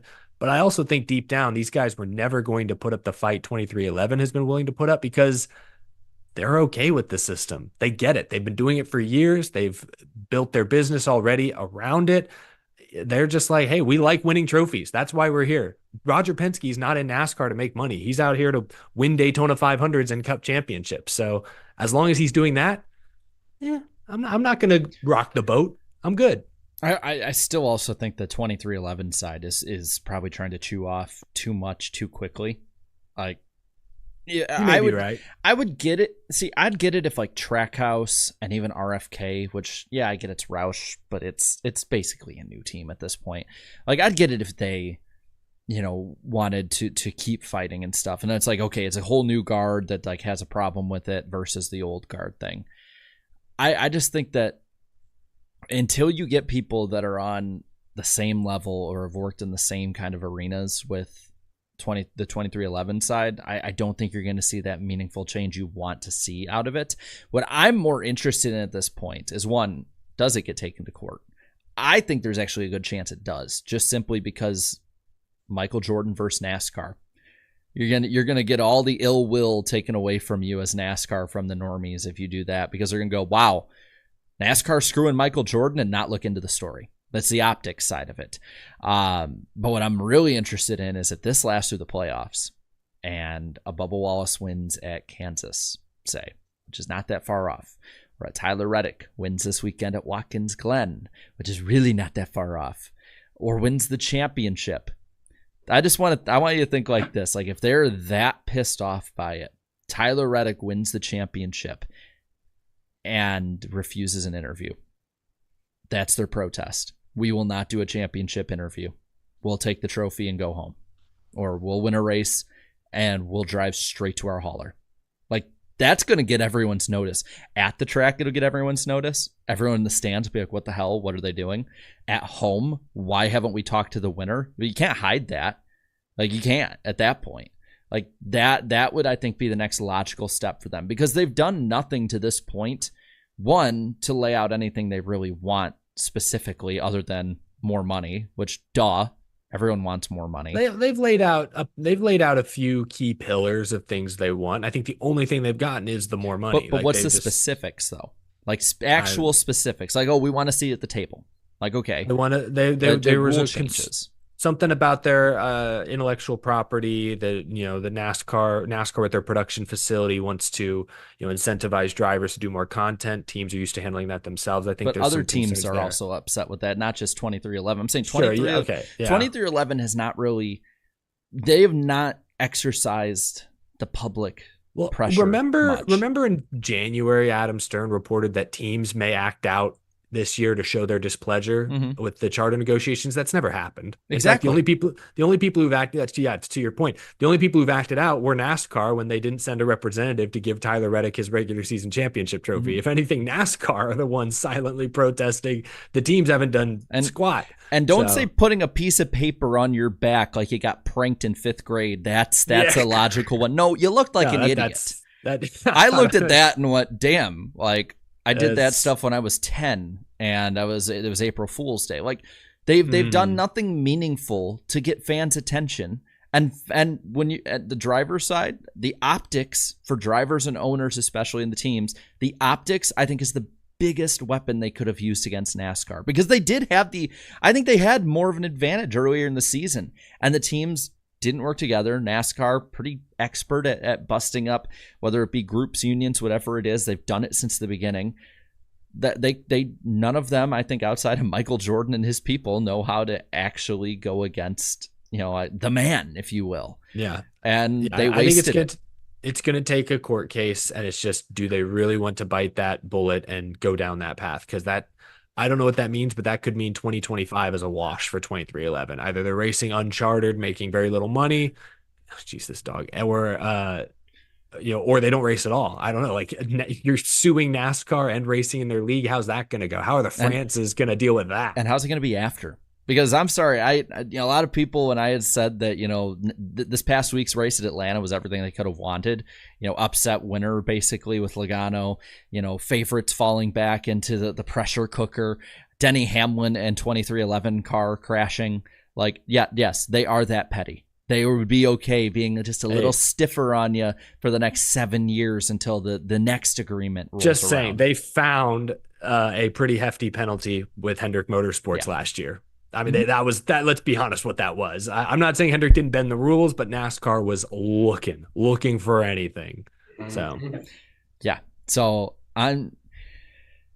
even if they do get what they want out of it, NASCAR will make it a living hell one way or another for them because they have a history of doing that. And as long as Jim France is there, the last really lineage, or like line thread to the old guard, they're gonna do that. But part of me kind of especially Kansas, part of me kind of wants Tyler Reddick or Bubba Wallace to throw protests like at the track and just like drive straight to the garage. I'd laugh my ass off. I would go live from the track after like the broadcast is done and just start laughing. Because it's just it's unprecedented territory, and it'd be something. Honestly, it would suck for a lot of people, the fans, want to see that burnout in interview, but it'd be really freaking funny to me. That would be something. I agree.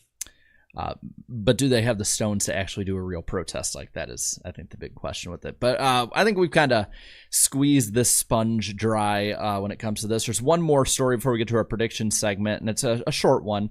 There's a little reckless speculation, a little rumor going around. Not sure how much truth validity to it is yet, but that Corey LaJoie could be the driver to the 51 at Rick Ware Racing. I don't know where this kind of stemmed from. I saw a lot of people on... I saw some people in my comment section talking about it, Reddit, Twitter, like it's going around. It's been discussed in the past. I didn't see why it popped up this week. If there was any new insight this week. What happened to Justin Haley then? Well, Haley's been rumored to go to the 7, so this would be basically a LaJoie Haley swap, similar to when Stenhouse and Buescher basically traded places a few years ago. I don't know. Because I don't know if Haley to the 7 is happening. We don't. All that is still kind of unknown. I think the fact that those teams we're talking about have signed the charter agreement makes me think maybe movement will happen soon. Spire, I guess, is set for next year. So is Rick Ware. So they can start to make some moves. Maybe that'll happen sooner. But what do you think? Okay, LaJoie, if he ends up at Rick Ware, what do you think? How do you feel? Regression for both, in my opinion. I think if he goes to Rick Ware, I think he runs probably 30th in points, give or take, maybe 28th. About where he's at now. When I say regression for both, I mean, obviously it's a regression for LaJoie. I think it's a regression for Rick Ware Racing in terms of who they have in the car now versus who they'd be getting. It's Corey LaJoie once again taking his seat at the table. It's like Corey LaJoie was at the kids' table for the longest time, but like he was growing up. Everyone's like, that guy, he's getting there. Maybe we can put him up the adults table this Thanksgiving. Like, look at these a few great runs here and there. He goes to Spire, this new look Spire, helping build the program. All right, this LaJoie guy just gets a chance in great equipment. Maybe he could win. Look what he did in ARCA 10 years ago. Like, maybe he could be great. Lovable underdog. He's been at the big kids table now for the past year, 2 years, and it hasn't, especially this year, has not gone particularly well. So it would be disappointing to see his career effectively go backwards. You know what I mean? Like for the last 7-8 years, it's been kind of slowly but surely working up like this. This year's been a disaster.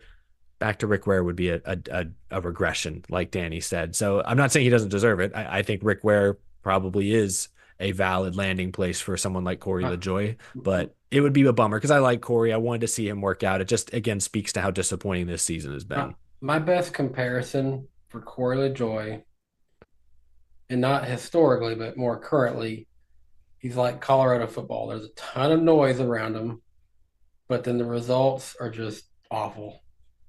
Does he throw his offensive line under the bus? Yeah, is he throwing Ryan Sparks to the Wolves every week? I haven't quite seen him blame his pit crew, but yeah, that's the only difference. But that's just my thing. It's LaJoie has been on a good positive trajectory, and then it's just the last year has been just a downward spiral. And it's just this is where he's comfortable. He's comfortable being the lovable underdog who nobody expects anything of, but may once or twice a year at a super speedway pop up in the top 5. And we can all go, wow, that Corey LaJoie guy, maybe he does have something after all. I think that's his peak, unfortunately. It's super sad because 3 years ago, I think we all believed LaJoie could one day win in good equipment. I don't think anyone really feels that way anymore. So it's just kind of, you hate to see someone who had the potential not realize it. So I don't know. If he goes to Rick Ware, hopefully he keeps his nose clean and helps that team build. I don't know. On the other end of this coin, then, you mentioned like Haley to the 7. I believe Rodney Childers crew chief, correct?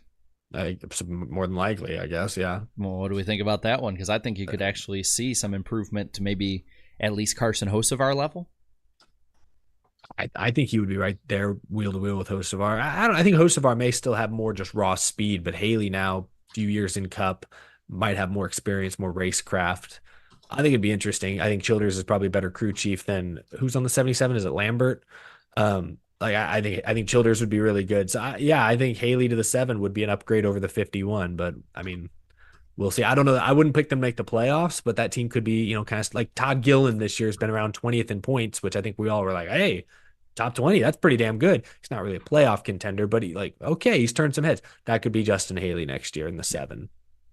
I think, though, kind of like you alluded to, like now that the stuff with the charters is getting settled for the most part, I think you're going to see a lot of these seats, open seats, start to dry up. We're going to start getting, I think, a clearer picture getting into October, into probably I'd say by November we'll pretty much know where every major seat is being filled and who it's being filled by. I think that'll about cover it for the reckless speculation. We do have our prediction segment in a moment. We are 90 away, which I guess seeing the time and knowing that they just don't want to play this week, guys. Damn, 90 away. Come on, we got to unlock the random driver of the week. Yeah, No, I get it. Not all weeks they want to do it. I think Danny's gaslighting is too good. I'm 5:30 watching. There's plenty that I think we can get it. I've seen them close it in before. Oh, you know what? I have not liked the stream. There we go. My bad. Gosh, Eric, come on. Eric sometimes doesn't want to do it, guys. Better late than never. I'm sorry. I know y'all have burner accounts somewhere. Go get them. But let's get on into the prediction segment here, starting with first off. We're just gonna leave the flag up at this point. We'll put this to the side though. For the predictions, each host will make up to 3 NASCAR, motorsport, or show-related predictions. We keep track of them each week on the right or wrong predictions for them, and we would like to keep them concise, maybe like 2 to 3 years, just kind of specific. Not too much wiggle room if we don't have to. Starting with the accountability session here, starting with me, I had a pretty good week for the most part. I did not put the... Oh, damn. I didn't put the damn. Huh? Did you not update the graphic? No, I updated it. I just realized that I think I left one of my correct ones out, so it doesn't look as good as it could have. So the ones that are up there, Joe Gibbs Racing will swap pit crew members at some point in 2024. They did for their Xfinity teams. So there was that. I was getting worried until you never specified a series, so yeah, and I was worried when they didn't do it for the Cup guys yet. I'm like, damn. And then as soon as I heard it during the broadcast of the Xfinity race, I'm like, yeah, baby, it fits. The other one here is that the new NASCAR charter deal would be signed by the start of the Phoenix Cup finale race. The 3 of us talked this over together. We did say that seeing how the majority did outside of literally 2 teams of like the 15. Just sign the paper, Dennis. It counts. So we'll go with that. If there's a huge outcry, we can, No, I think that's fair. I think that's right. And then the one I was wrong with about was that there'd be a hurricane in the area of either Daytona or Darlington within a weekend of either race. There was called it for the IndyCar finale. Yes, I should have at this point. Which, hey, you know what? If it goes to Sunday night or Monday, like I'll go to that race. Eric. 1 for 2 this week. You said Ford as a manufacturer would lead the most laps in the Atlanta Cup race. Yeah, it was not even close. You also said Corey LaJoie would get a top 10 in Atlanta. I believe he finished 15th. Yeah, he did get 15th. He snuck his way up there towards the end, but yeah. And then Danny, You said that there would be no flips at Atlanta. Good. You said there would be a commercial release for the next NASCAR video game before the playoffs begin, even if it was just a teaser trailer. There was no trailer, unfortunately. There was a dev diary, but they didn't show anything from it. And you also said it wasn't on TV. Yeah, and it wasn't on TV, unfortunately, either. And you said our 3 college football teams would be 3-0 by the end of week 3. But as is perfect for my sporting teams outside of the Cubs in 2016, they always fall short for me. But you know what? My Vikings won, so I don't even care. As for our prediction percentage, I am still sitting with the lead at 45% flat. Eric is at 33.33%, and Danny is at 29.69. Nice. So, with that, let's go on into it. And I will put the like goal back up on the screen, 555. Be sure to lick that like button as we are. See, I told you that they're closed on in and out. We're only 47 away. Ooh. I mean, they still might not want to do enough. I mean, I get it, guys. I really do. We'll see. So I'll start us off here. I think there will be an Indy 500 or IndyCar commercial during the Super Bowl this year. That's my first big one. Not bad. Let's see. Do I want to? All of mine are kind of Watkins Glen focused, so I guess it doesn't matter where I start. Spoiler alert for one of my picks later. I think Connor Zilic scores a top 5 in the Xfinity Series race. Ooh. I'm starting off on a similar direction here, but for the Cup race, Juan Pablo Montoya will score a top 15 this weekend at Watkins Glen in his 2311 ride. For the next one, Eric, I would like you to take your headphones off for this one. Oh my gosh! Okay, just back up. They're I'll have Danny wave you back in. They're up. I'm even covering them up, so it's muffled. I can't hear anything. By the time Eric hosts the next show, he will drop an F-bomb on the show. Okay. Awesome. Yep, you're good. All right. What did they say? I won't look at the chat either because they might spoil it. Okay. My next one. I think all 4 Hendrick cars finished top 10 on Sunday. Ooh. They've won 5 straight Watkins Glen races. They're all pretty good road racers. I think it happens. I could see it. Well, glad I didn't say this for this past weekend, but I'm going to say it this weekend. All 3 of our NFL teams will win this weekend for week 2. Titans, Texans, and Vikings. You realize the Vikings are playing the 49ers, right? It can happen. To be fair, the Vikings haven't lost at home to the 49ers since 1992, so maybe. Yeah, I have faith in you guys. Glad someone does. We're 6-point home underdogs. Well, hey, NIU is 28-point underdogs on the road. Yeah.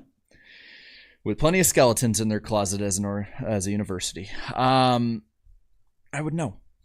So, last one. Do I have a really good one? Let's see. Do I have a really good one? I'll go with this one. They've been pushing this podcast. Not that it really has been viewed by too many people, but I think this person needs to land somewhere pretty good. And I think that Shannon Spake will host a pre-race show for either Prime and or TNT in 2025. She's getting picked up by a lot of places, though. She's got that NASCAR production stuff she's doing on YouTube and whatnot. And then I think she just got hired by the Charlotte Hornets.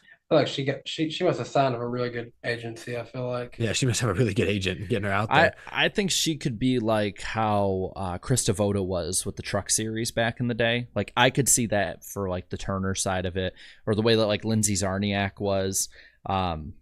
I could see that happening. She's been in the NASCAR scene prominently since 2007, I believe, when ESPN came along. So yeah, she's good. I mean, she's good at what she does. She's been around a while. I could see her getting more. I mean, she's going to keep getting opportunities, I'd say. So plus she hosted Race Hub for so long towards the end there that she has that kind of pedigree of a host.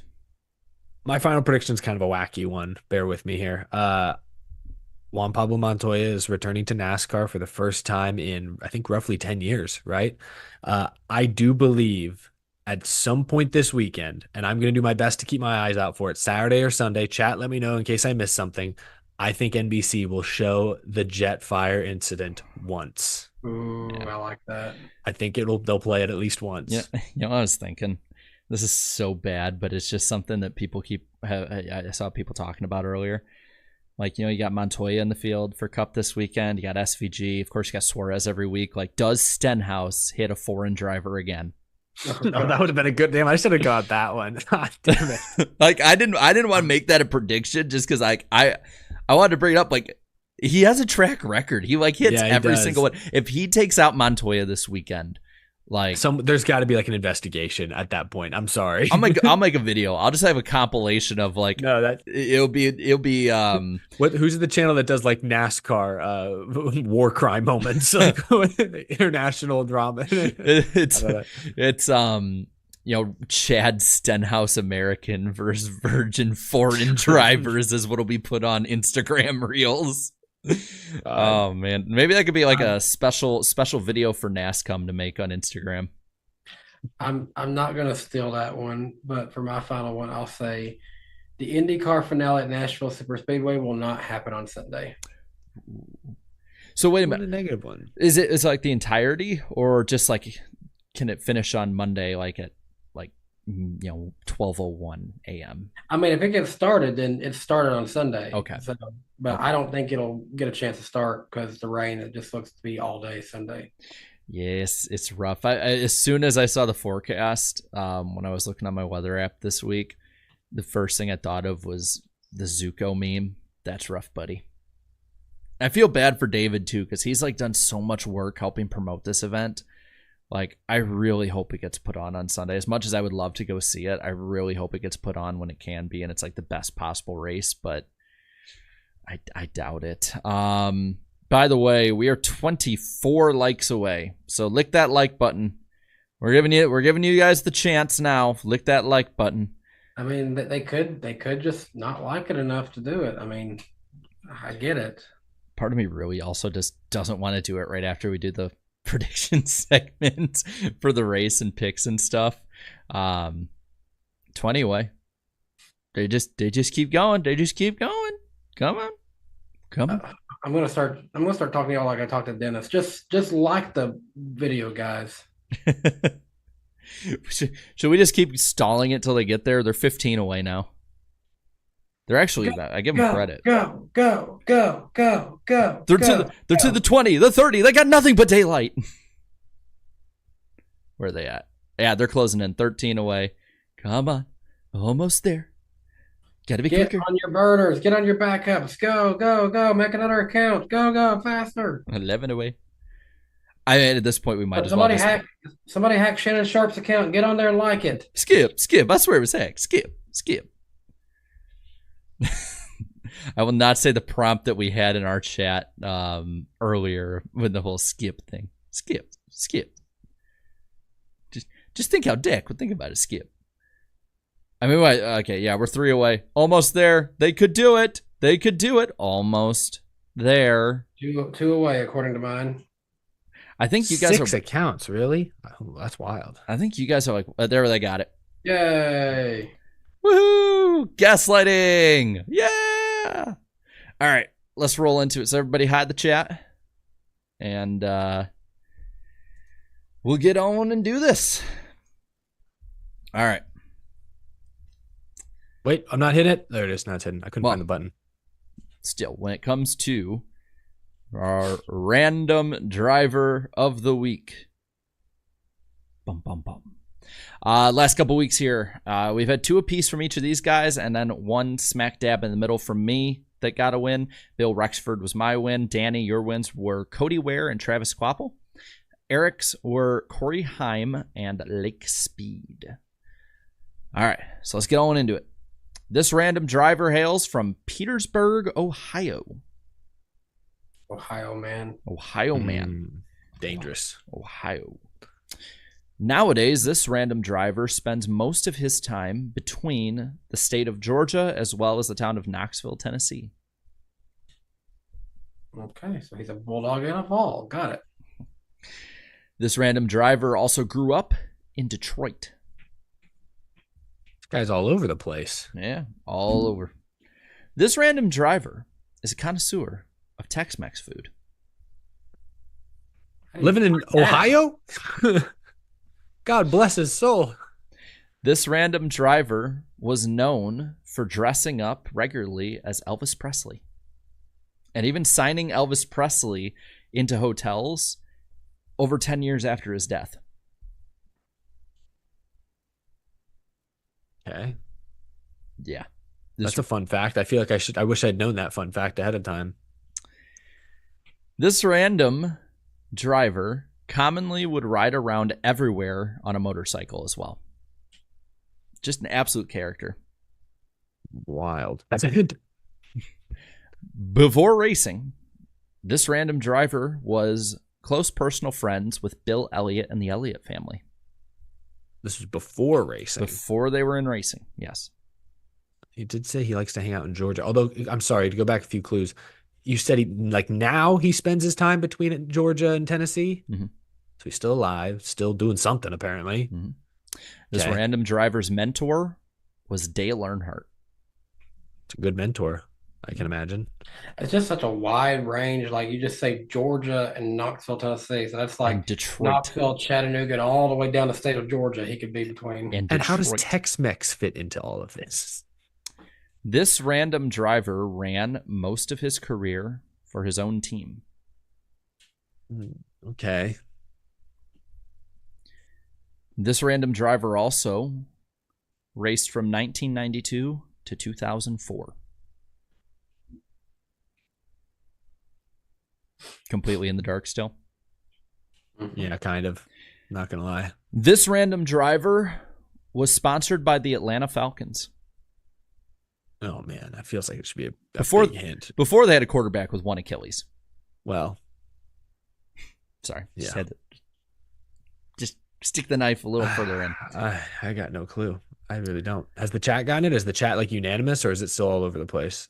It's like one or two people that's gotten it, I think. Oh, really? Okay. Now I don't feel nearly as bad. This random driver never made a cup start. That's rough, buddy. And only raced in 6 Xfinity races. So we're talking, this is truck series? I guess, maybe that's another hint. Sounds like an early truck guy then. This random driver's best finish in racing was 3rd at Las Vegas Motor Speedway in the Winston West Series. Oh, okay. Because I was going to say, but you said he raced in 92, started in 92, but only made 6 Xfinity. So like Truck Series was a few years later, Truck Series even was formed. No clue. I got no clue. This random driver ran the numbers 8, 56, and 81. All right, we're 15 clues in. We're over halfway. Oh, I got no clue, dude. This is a tough one. Is this a hard one? Can you be like, is this like do you expect us to get this one? Possibly. Okay. That doesn't sound great, Danny. We're screwed. This random driver ran in Chevys, Fords, Dodges, and Buicks. The most random manufacturer. This random driver's personal website actually has a few truck and ARCA motors for sale for $30,000. Will our money. This random driver's personal website hasn't been updated since 2002. Oh, so it's probably more than $30,000 now. It's probably inflation's probably caught up with us. Somebody needs to do the inflation calculator in the chat, and then I'll just read off like what it is. Although, if it's right. I'm sure engines like that also lose their value over time. So maybe it's still 30,000. Do you think those engines are still for sale 22 years later? Only one way to find out. Send the email. I got to find out who this guy is. Let me look up his website. Somebody dropped the link in my DMs. My phone isn't off, so. This random driver has never been tweeted about by any of the three of us. Yeah, I figured not. Wow, this is no chance. The car owner for this random driver's final racing start was Norm Benning. Norm Benning was. Oh, I know he still races. So that wouldn't have made sense because he said he stopped in 04. But that was legit. Wouldn't be one of my guesses early on. Take a drink of water here before I flip the page on this.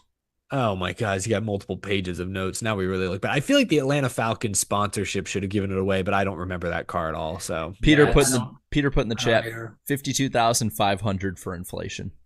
Yeah. This random driver did TV work for NASCAR with CBS Sports. That's potentially a big hint. Hold It on. is. Honestly don't know much about their CBS lineup back then. I know it's so long. It was over 20 years ago, right? I know Mike Joy did calls for him. That's about all I know. Yeah. This random driver was briefly in the Truck Series booth as well. By the way, we have 7 clues to go. I assume the chat's figured it all out at this point, right? Yeah, majority of them have. Tough. This random driver also served as an analyst for CBS Sports NFL coverage. Oh. This random driver actually once punched an NFL ref. What do you do? This random driver was a fixture of Houston sports. The hell? Who is this? I don't know who this is. This random driver is currently the defensive coordinator for Northwestern Oklahoma State. Northwestern Oklahoma State? That's the damn panhandle. There ain't anything out there. What's out there? This random driver is what's out there, that's for sure. What? This is so random. Wait. I thought you said he spends his time in Georgia and Tennessee. What the hell is he doing? He said in most. Western Oklahoma? He said most. Oh my, I'm so lost. This random driver made it to the divisional round of the NFL 3 times as a coach in the playoffs. How did they go from NASCAR to football? I got nothing. Who is this? This random driver was the head coach of both the Houston Oilers and Atlanta Falcons. The Oilers, I was dead by the time before they got. I only know the Titans. I wasn't born until well after they were sold. Final clue, and we haven't even had a guess. This random driver was the head coach when the Atlanta Falcons drafted Brett Favre and was heavily against it. Did not believe Brett Favre would pan out as a quarterback. Man. So what do we got, guys? Come on, we gotta get some kind of guess here. I have no clue. I mean, who did some work? Who did some work with CBS? Can't even think of like the main. Ken Squire. Obviously not Ken Squire or Mike Joy, or who are the driver commentators? Yeah, I know zero about Atlanta Falcons. Buddy Baker. Buck, what is it? I don't know. Is that a guess? It's not him, but I feel like I should guess something. I got no clue, dude. Well, it's not, yeah. This one's rough. Who is this? Admit defeat if you guys want. Yeah, you got us. I don't know who this is. Jerry Glanville. I would never have known that. I've heard that name maybe in passing. I'm so sorry. One of the biggest characters in the history of the NFL. Forget my drivers you forgot about series. This is drivers you've never heard of. Yeah, what? Yeah, he drove in NASCAR for a while. Actually raced at the fairgrounds for a bit. So yeah, I win. And Eric, congrats. You got a prediction right. You said I would stump you guys twice and by the end of the season, and I did it within 4 weeks. I figured, hey, it was the first week of the NFL coming back. I might as well have something that ties into it. That's a tough one. So was he coaching? Did he coach and then go racing? Yep. How old is this guy? He's got to be in his 80s now. He's still coaching though. I'm looking this guy up. Jerry Glanville. I've heard the name. I mean, that's familiar, but I can't picture anything he drove. Yeah, he's 82. I mean, the Falcons 82. kind of sense now, but the Northwestern Oklahoma State Rangers. What a name. any Northwestern Oklahoma State alum in the chat? Shout out to you. I know Jaguar Gator 9 did a video on him. Cool. Oh, I've not seen it. I probably haven't seen it then. Yeah, he's a good dude. I do want to learn more about this guy. Of all the random drivers, this one now has me wanting to do the most additional research. Even more so than our boy Chad Chaffin.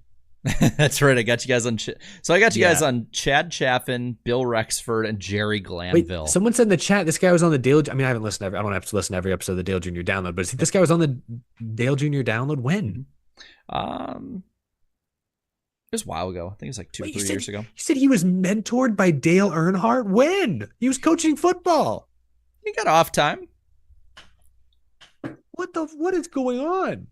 So what was Chad Chaffin, Bill Rexford, Jerry Glanville. That is. We should have gotten Bill Rexford. That one's on us. He was one of the earliest champions. There was like a gap. We couldn't figure that one out for something. Now it's on us. So the other two, though, those were tough. Those were really tough. Said that we both have to do a video on Jerry by next week as punishment. So I got you guys on the most forgotten champion in NASCAR, a Starton Parker who's big in the local scene and an NFL football coach. Hey, you can't say it's not random. It is. Hey, living up to the name random driver of the week. Dale Sr. was an Atlanta sports fan. He liked the Braves. And I don't recall him having a favorite NFL team, but maybe it was the Falcons. I know he had those cool promo photos with the Panthers at one point, I think. So, but yeah, that was random driver of the week. Tune in next week, and maybe I'll get him again. I'm looking up his numbers. Man, 0 top 10s in 27 career truck starts. Unfortunate. All right, guys, let's head on into the weekend while you guys are still bamboozled, confuzzled, all of which by Jerry Glanville. Let's talk about Watkins Glen. A couple notes going into the weekend. Xfinity race, William Byron in the 17, Eric Almirola in the 20. This will be the last Xfinity race for NBC Sports before the CW takes over at Bristol. I do want to note, I think also Ty Gibbs is in the 19, I believe. Ooh. And Joey Logano is in the 15, I believe. I went back and looked at the entry list earlier. Hold on. Yeah. Definitely. Let me double check. I'll double check while you read the stats. Double check for sure, because that changes stuff for me. And then Juan Pablo Montoya will be back in the Cup Series in the 50 car. So that'll be a lot of fun. Going chronological order here. The Mission 200 at the Glen. 82 laps for the Xfinity race on Saturday. 20-42 is a split with 3 p.m. Eastern time, start time on USA and NBC Sports app. And it's MRN and Sirius XM radio. 86, sunny, 8% chance of rain, defending winner Sam Mayer. The Cup race is the Go Bowling at the Glen. 90 laps, split by 20, 20, and 50 apiece for the stages. 3 p.m. Eastern time again is the start time. USA, NBC Sports, MRN, Sirius XM is where you can find it all again. 84, mostly sunny, 8% chance of rain. William Byron, the defending winner. And guys, I think this is the part of the show we have looked forward to the most. Yes. The pick points. They're coming right up. I've seen a lot of fear in the chat about this, so it's deserved. Let's see what we got. Let's see what the damage is this week. The pick points are the chat still barely in the lead, 405 points. Eric only a point behind. I'm only 5 back. Danny has closed to only 16 points behind, heading into a road course weekend. And the Bristol night race is next. Literally over all of us right now. I just love that I'm 1 point behind, which means, chat, you still have to pick last. We're basically tied, and you get the last choice. I believe both of their picks crashed. Oh man, or something. They finished in the back. Hate to see it. I don't hate to see it, but some people probably hate to see it. They are on the Martin Truex Jr. end of regular season run right now. Hey, there's still time to fix it. I will confirm that Ty Gibbs is in the 19 this weekend for the Xfinity race. Connor Zilich, I mentioned earlier, is in the 88. Ross Chastain is in the 92. And I think those are the only true noteworthy. And Logano in the 15. That is a thing. Well, guys, let's get into it. Danny, who is going to win the Xfinity race? SVG. Moving on. Damn it. All right, then I'll go Gibby. Hold on. Gibby. Shoot. Damn, do I do it then? No, I won't do it. I thought about picking Zilich. That's just chaos. I will go Ty Gibbs. I picked Ty Gibbs. Yeah. Gibby. I thought you. Oh, my bad. I said Gibby. Oh, Gibby. Yeah. Gibby. My bad. Then I'll go William Byron. Really? Totally zoned out. I was thinking of with how bad he's been in Xfinity this year. Yeah, finishes. He's the defending Cup winner at Watkins Glen. Good road racer. Yeah, I think they're going. Chat's got AJ. Yeah, they're going AJ in the chat. So I'm surprised. You know, and I'm surprised because this was my number 2 pick until I realized Gibby was in the race. It was Cole Custer at first. So he's good. Is Sam Mayer still in a road course heater? When he's not crashing out, he's got like 8 DNFs this year. I'm not actually. No, that's probably about right. I think it's like 8 or 9. Someone in the chat, let me know. But who's going to suck in the Cup race? I feel like I gave my pick away earlier. So, Danny, if you want to take it, I get it. Harrison Burton. All right, I'm going to go with the worst road course driver in NASCAR, and that is Josh Berry. He scored 9 points on the road courses this year in total. That's fair. I'm going to go Brad Keselowski. Keselowski sucked in this race. Joining me with Harrison Burton, but there is a few Brads out there as well. Brad. Who's the dark horse for you this week, Danny? Juan Pablo Montoya. Really? JPM. Well, I said I'd get a top 15. That's one of my predictions. So, I will say Ty Gibbs. I think Ty Gibbs is under the radar. I don't think he'll have winning speed this week, but I think he can have top 10 speed this week. I don't want to burn my Gibbs pick then because I might genuinely pick him to win depending on who you guys pick. But I agree that Ty Gibbs could be a dark horse. You know what? I'll throw him a bone. I still don't think he's going to make up that many points, but Martin Truex Jr. historically he's been so good at Watkins Glen. Let's say he runs top 10, which these days would be a huge win for him. Chat, I've seen a lot of 50s. Like, it's a plurality, but I've seen a lot of Montoyas. I think it's more common than the other ones. Yeah. Some SVGs, because SVG's in the Cup race as well. Yeah. But I think let's give him Montoya just because. That's fun. Well, and then I don't think people pick him to win. No. Which leads us to who's going to win this week at Watkins Glen. Danny, lead us off.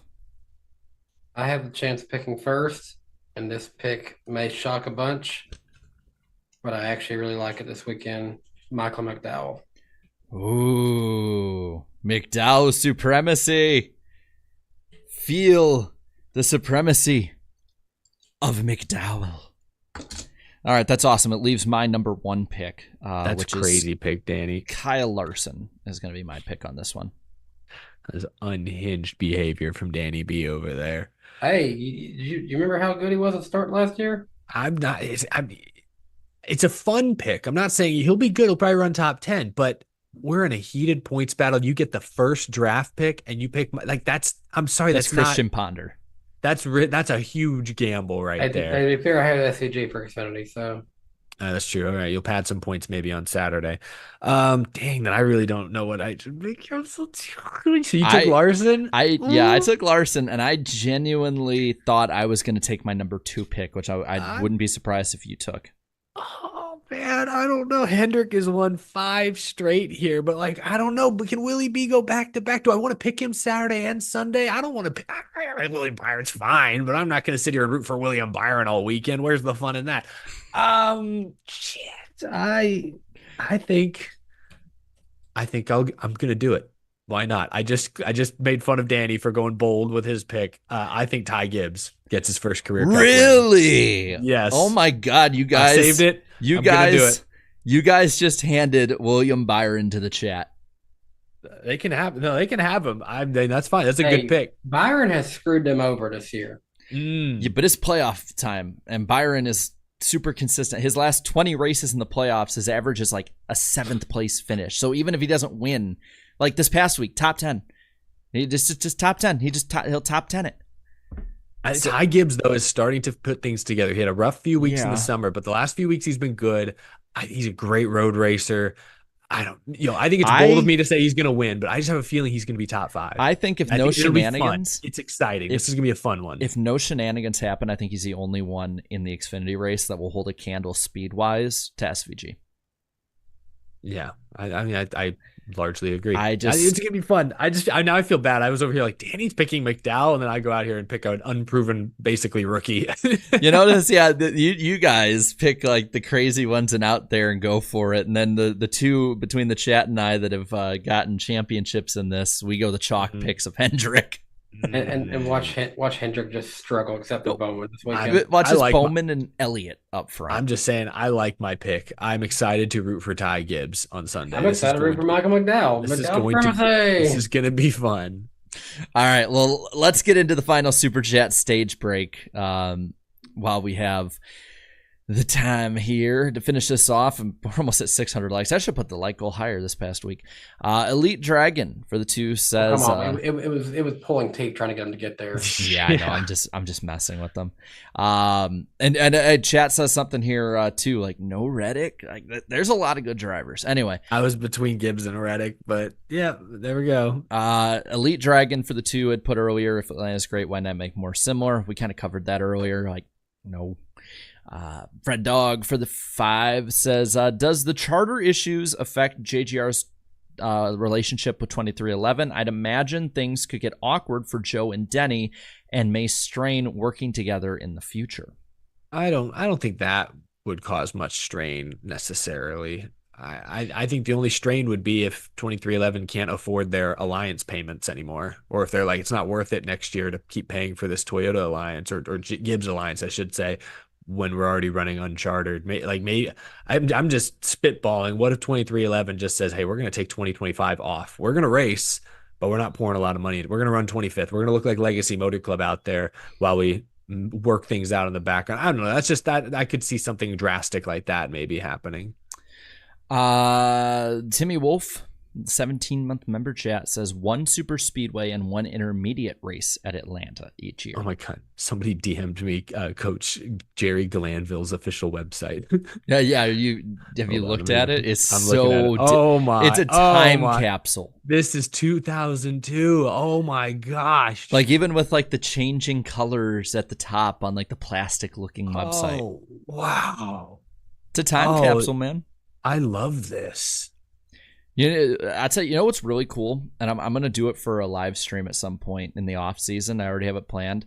I'm going to go on the Wayback Machine, and we're going to look at NASCAR.com from like its inception date on there through the 2000s, so I can show people what it looked like to read the articles and look at that from what it was like back in the day when I was a kid looking at NASCAR.com and J-Ski for all of the different rumors and stuff.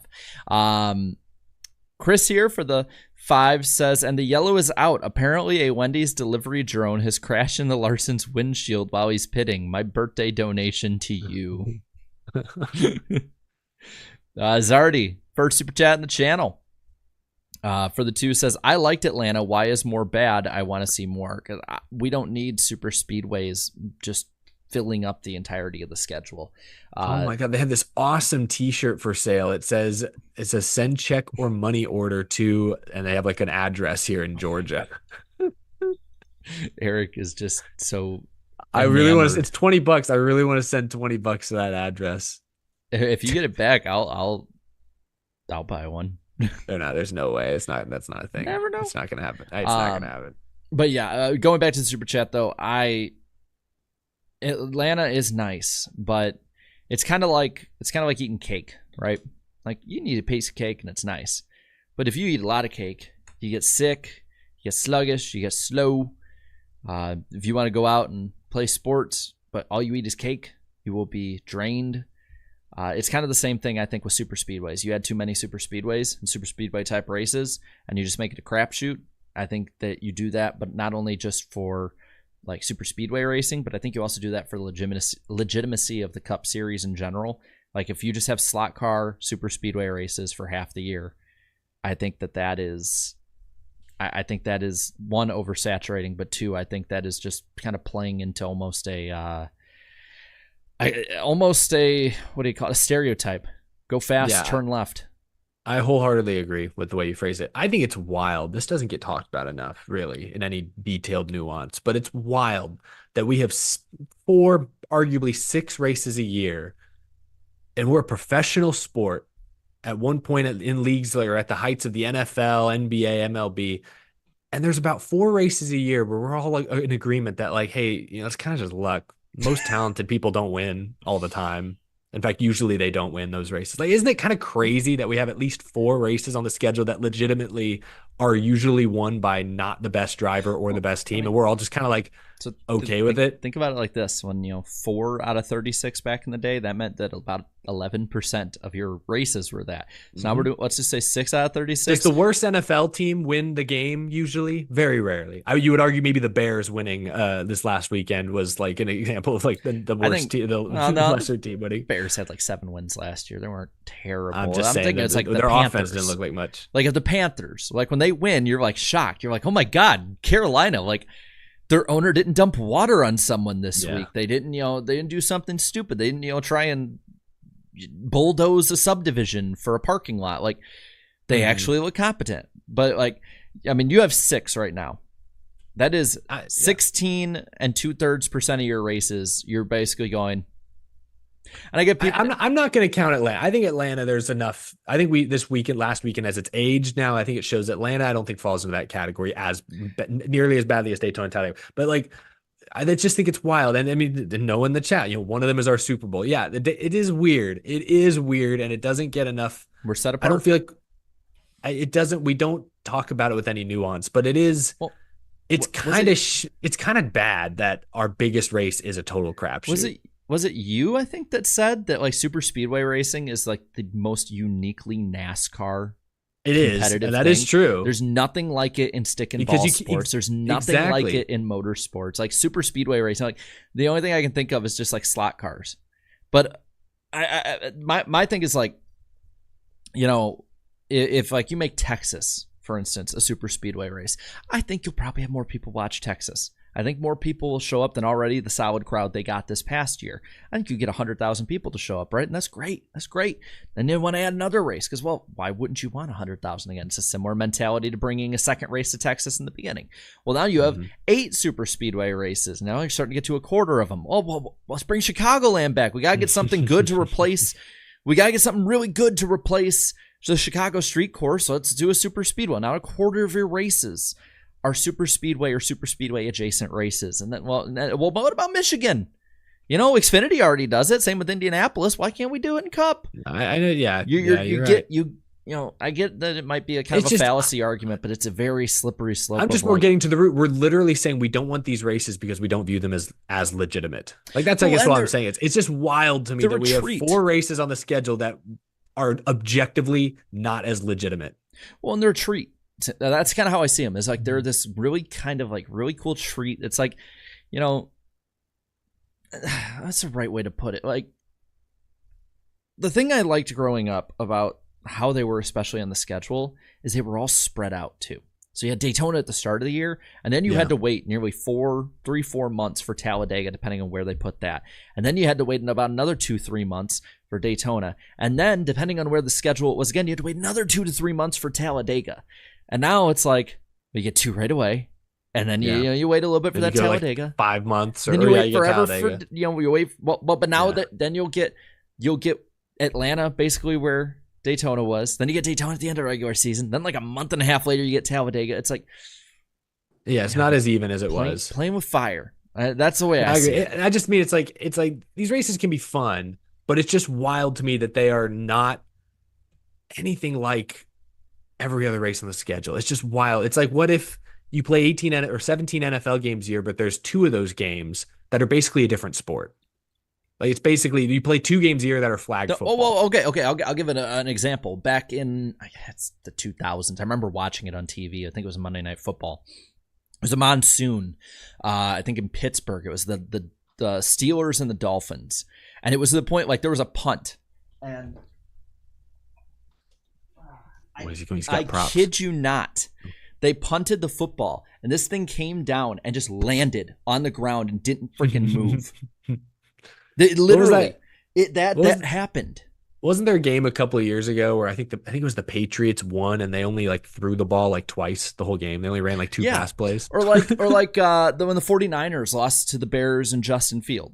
And it was like a complete monsoon, and the Bears just took over. Like, so I guess in that respect, like they have them like with weather games, and I guess there's things like that in other sports that kind of give the crapshoot element. Like I guess that's true. As a Vikings fan, I get the Blair Walsh miss and all, but the Vikings and Seahawks game in 2016 at the start of the playoffs in the wild card, it was like -10 with like a wind chill of like -45.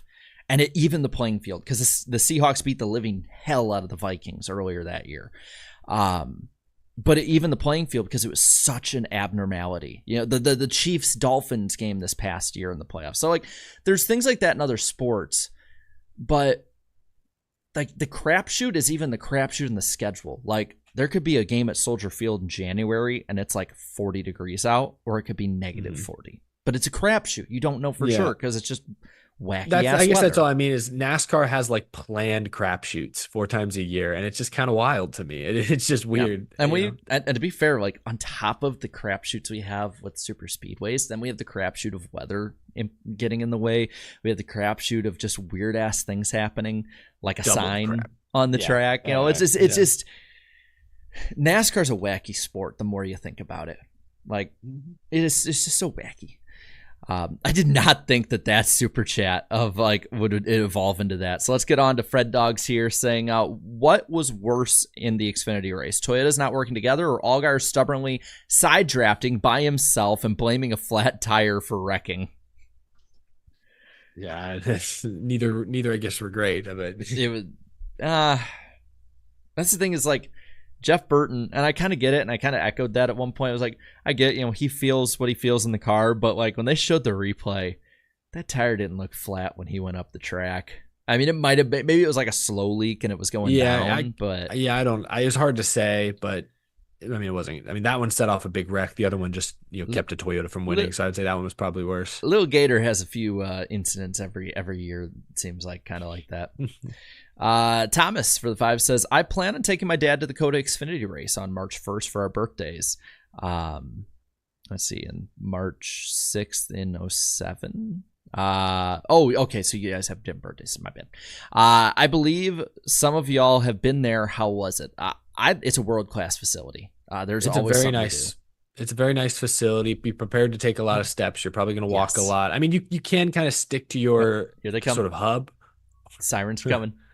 Or your section, but you'll likely still end up walking a lot. So I would say just enjoy it. Just be prepared to walk, but there's lots to do, lots of snacks and vendors, and they have go-karts just outside, I think, the main Turn 1 grandstands.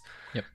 Just have fun with it. It'll be a good time. And hopefully the weather in March is not too hot. It should be pretty nice. And there's a lot of great views at the track. Like if you want to see, you can go anywhere on the track and see just about any part of it. Like as for road courses, and I haven't been to many, but like if you sit up high in Turn 1 or in like Turn 12, you can still see. It's like a 4-mile course almost. Yeah, you can see like 60 to 70% of the course. Yeah, and that's pretty unusual. I think that's really good. Road America you have is a great the closest view comp. Yeah, you don't have a great view of every turn, but you just can, like in the distance, sort of still see and keep track of where everyone is. All 3 of us have been to Coda and Road America, and Road America, you see basically like the turn or 2 in front of you. Yeah, it's the opposite of that, I would say. So, yeah, I'd say find a good place early in the weekend, especially the Xfinity race, and gun for that one on Sunday. NASCARson for a couple here saying, hey, NWP guys, Atlanta weekend, Xfinity was boring. Austin Hill again. Cup, boring. Joey Logano again, but at least Larson wrecked for others to gain. Hot takes. Cup was not boring. There's no way you can say the Cup race was boring. I mean, if it's stage 1 and stage 2 are all right, but stage 3 was, if you're into super speedway racing, and again, it wasn't full on super, that was great. It was very exciting. Also says, anybody going to Watkins Glen? I was there in 2016 for Denny Hamlin's only road course career win. Anybody going to Nashville for IndyCar? Well, we won't be at the Glen. Danny might be at Nashville, especially if he finds the right time in between the rain clouds. Maybe I'll be there. I don't know. We'll see. Well, it all depends on the weather. All we know, the only constant in all of this is David Land will be there. That is true. David will be there. Jam plays games for the 2 says, I am inevitable. Joey, an even numbered years. Hey, was I the only one who picked him to make the round of 8? Yeah. I mean, it's early, but I feel pretty good about that pick. Bailey for the 2 here says, NASCAR being petty? No way. Yeah, no way. Not a chance. What? Ross Crastain said, like the streamer, Corey LaJoy is our win pick. Ooh, that was a threat. That's a serious threat right there. Corbin Rogers says Lewis is Cooper. Lewis is Cooper. Bobby Blair off the 99-cent super chat. No comment, but I appreciate it still. Thanks, Bobby. And then Mr. Bad Guy at the moment is the last comment on the super chat stage break to finish off, saying the cars don't struggle with handling at the super speedways anymore. 20 plus years ago, handling made all the difference. Best drivers usually did win. Well, I think that was the difference this weekend, is that handling did matter more. And I think that's why Atlanta might be that perfect sweet spot. But yes, no, their point is, I think, largely correct. Yeah, because the thing with Atlanta is it very much is starting to, in different ways, to emulate old Daytona. And that's what I like. I think that's how you can set it apart. I do think eventually, unless they just want to keep slowing the cars down, I think eventually they're going to have to just take the super speedway package off and just run it intermediate. Because it's just, there's going to get to a point where it gets too spread out for their liking, and you might as well just try it intermediate. And I have to admit, the thought of the next gen car at 1.5 miles that is way more banked than all the other 1.5 miles, that's worn out and will eat up tires, that is a hell of a great ask for me. I would actually really, really like that. But that'll do it. That is the super chat stage break to finish us off. Unless another one pops in, we'll get that. But next week, we will be on Danny B's channel. September 18th, 8 p.m. Eastern time. We'll be going over Watkins Glen, and then we'll be getting into Bristol, baby. Oh boy, that's gonna be a fun one, especially if it's anything like the spring. This one's for you, Eric, by the way, in the chat. What? Eric, WTF have you done? What did I do? I don't know what you've done.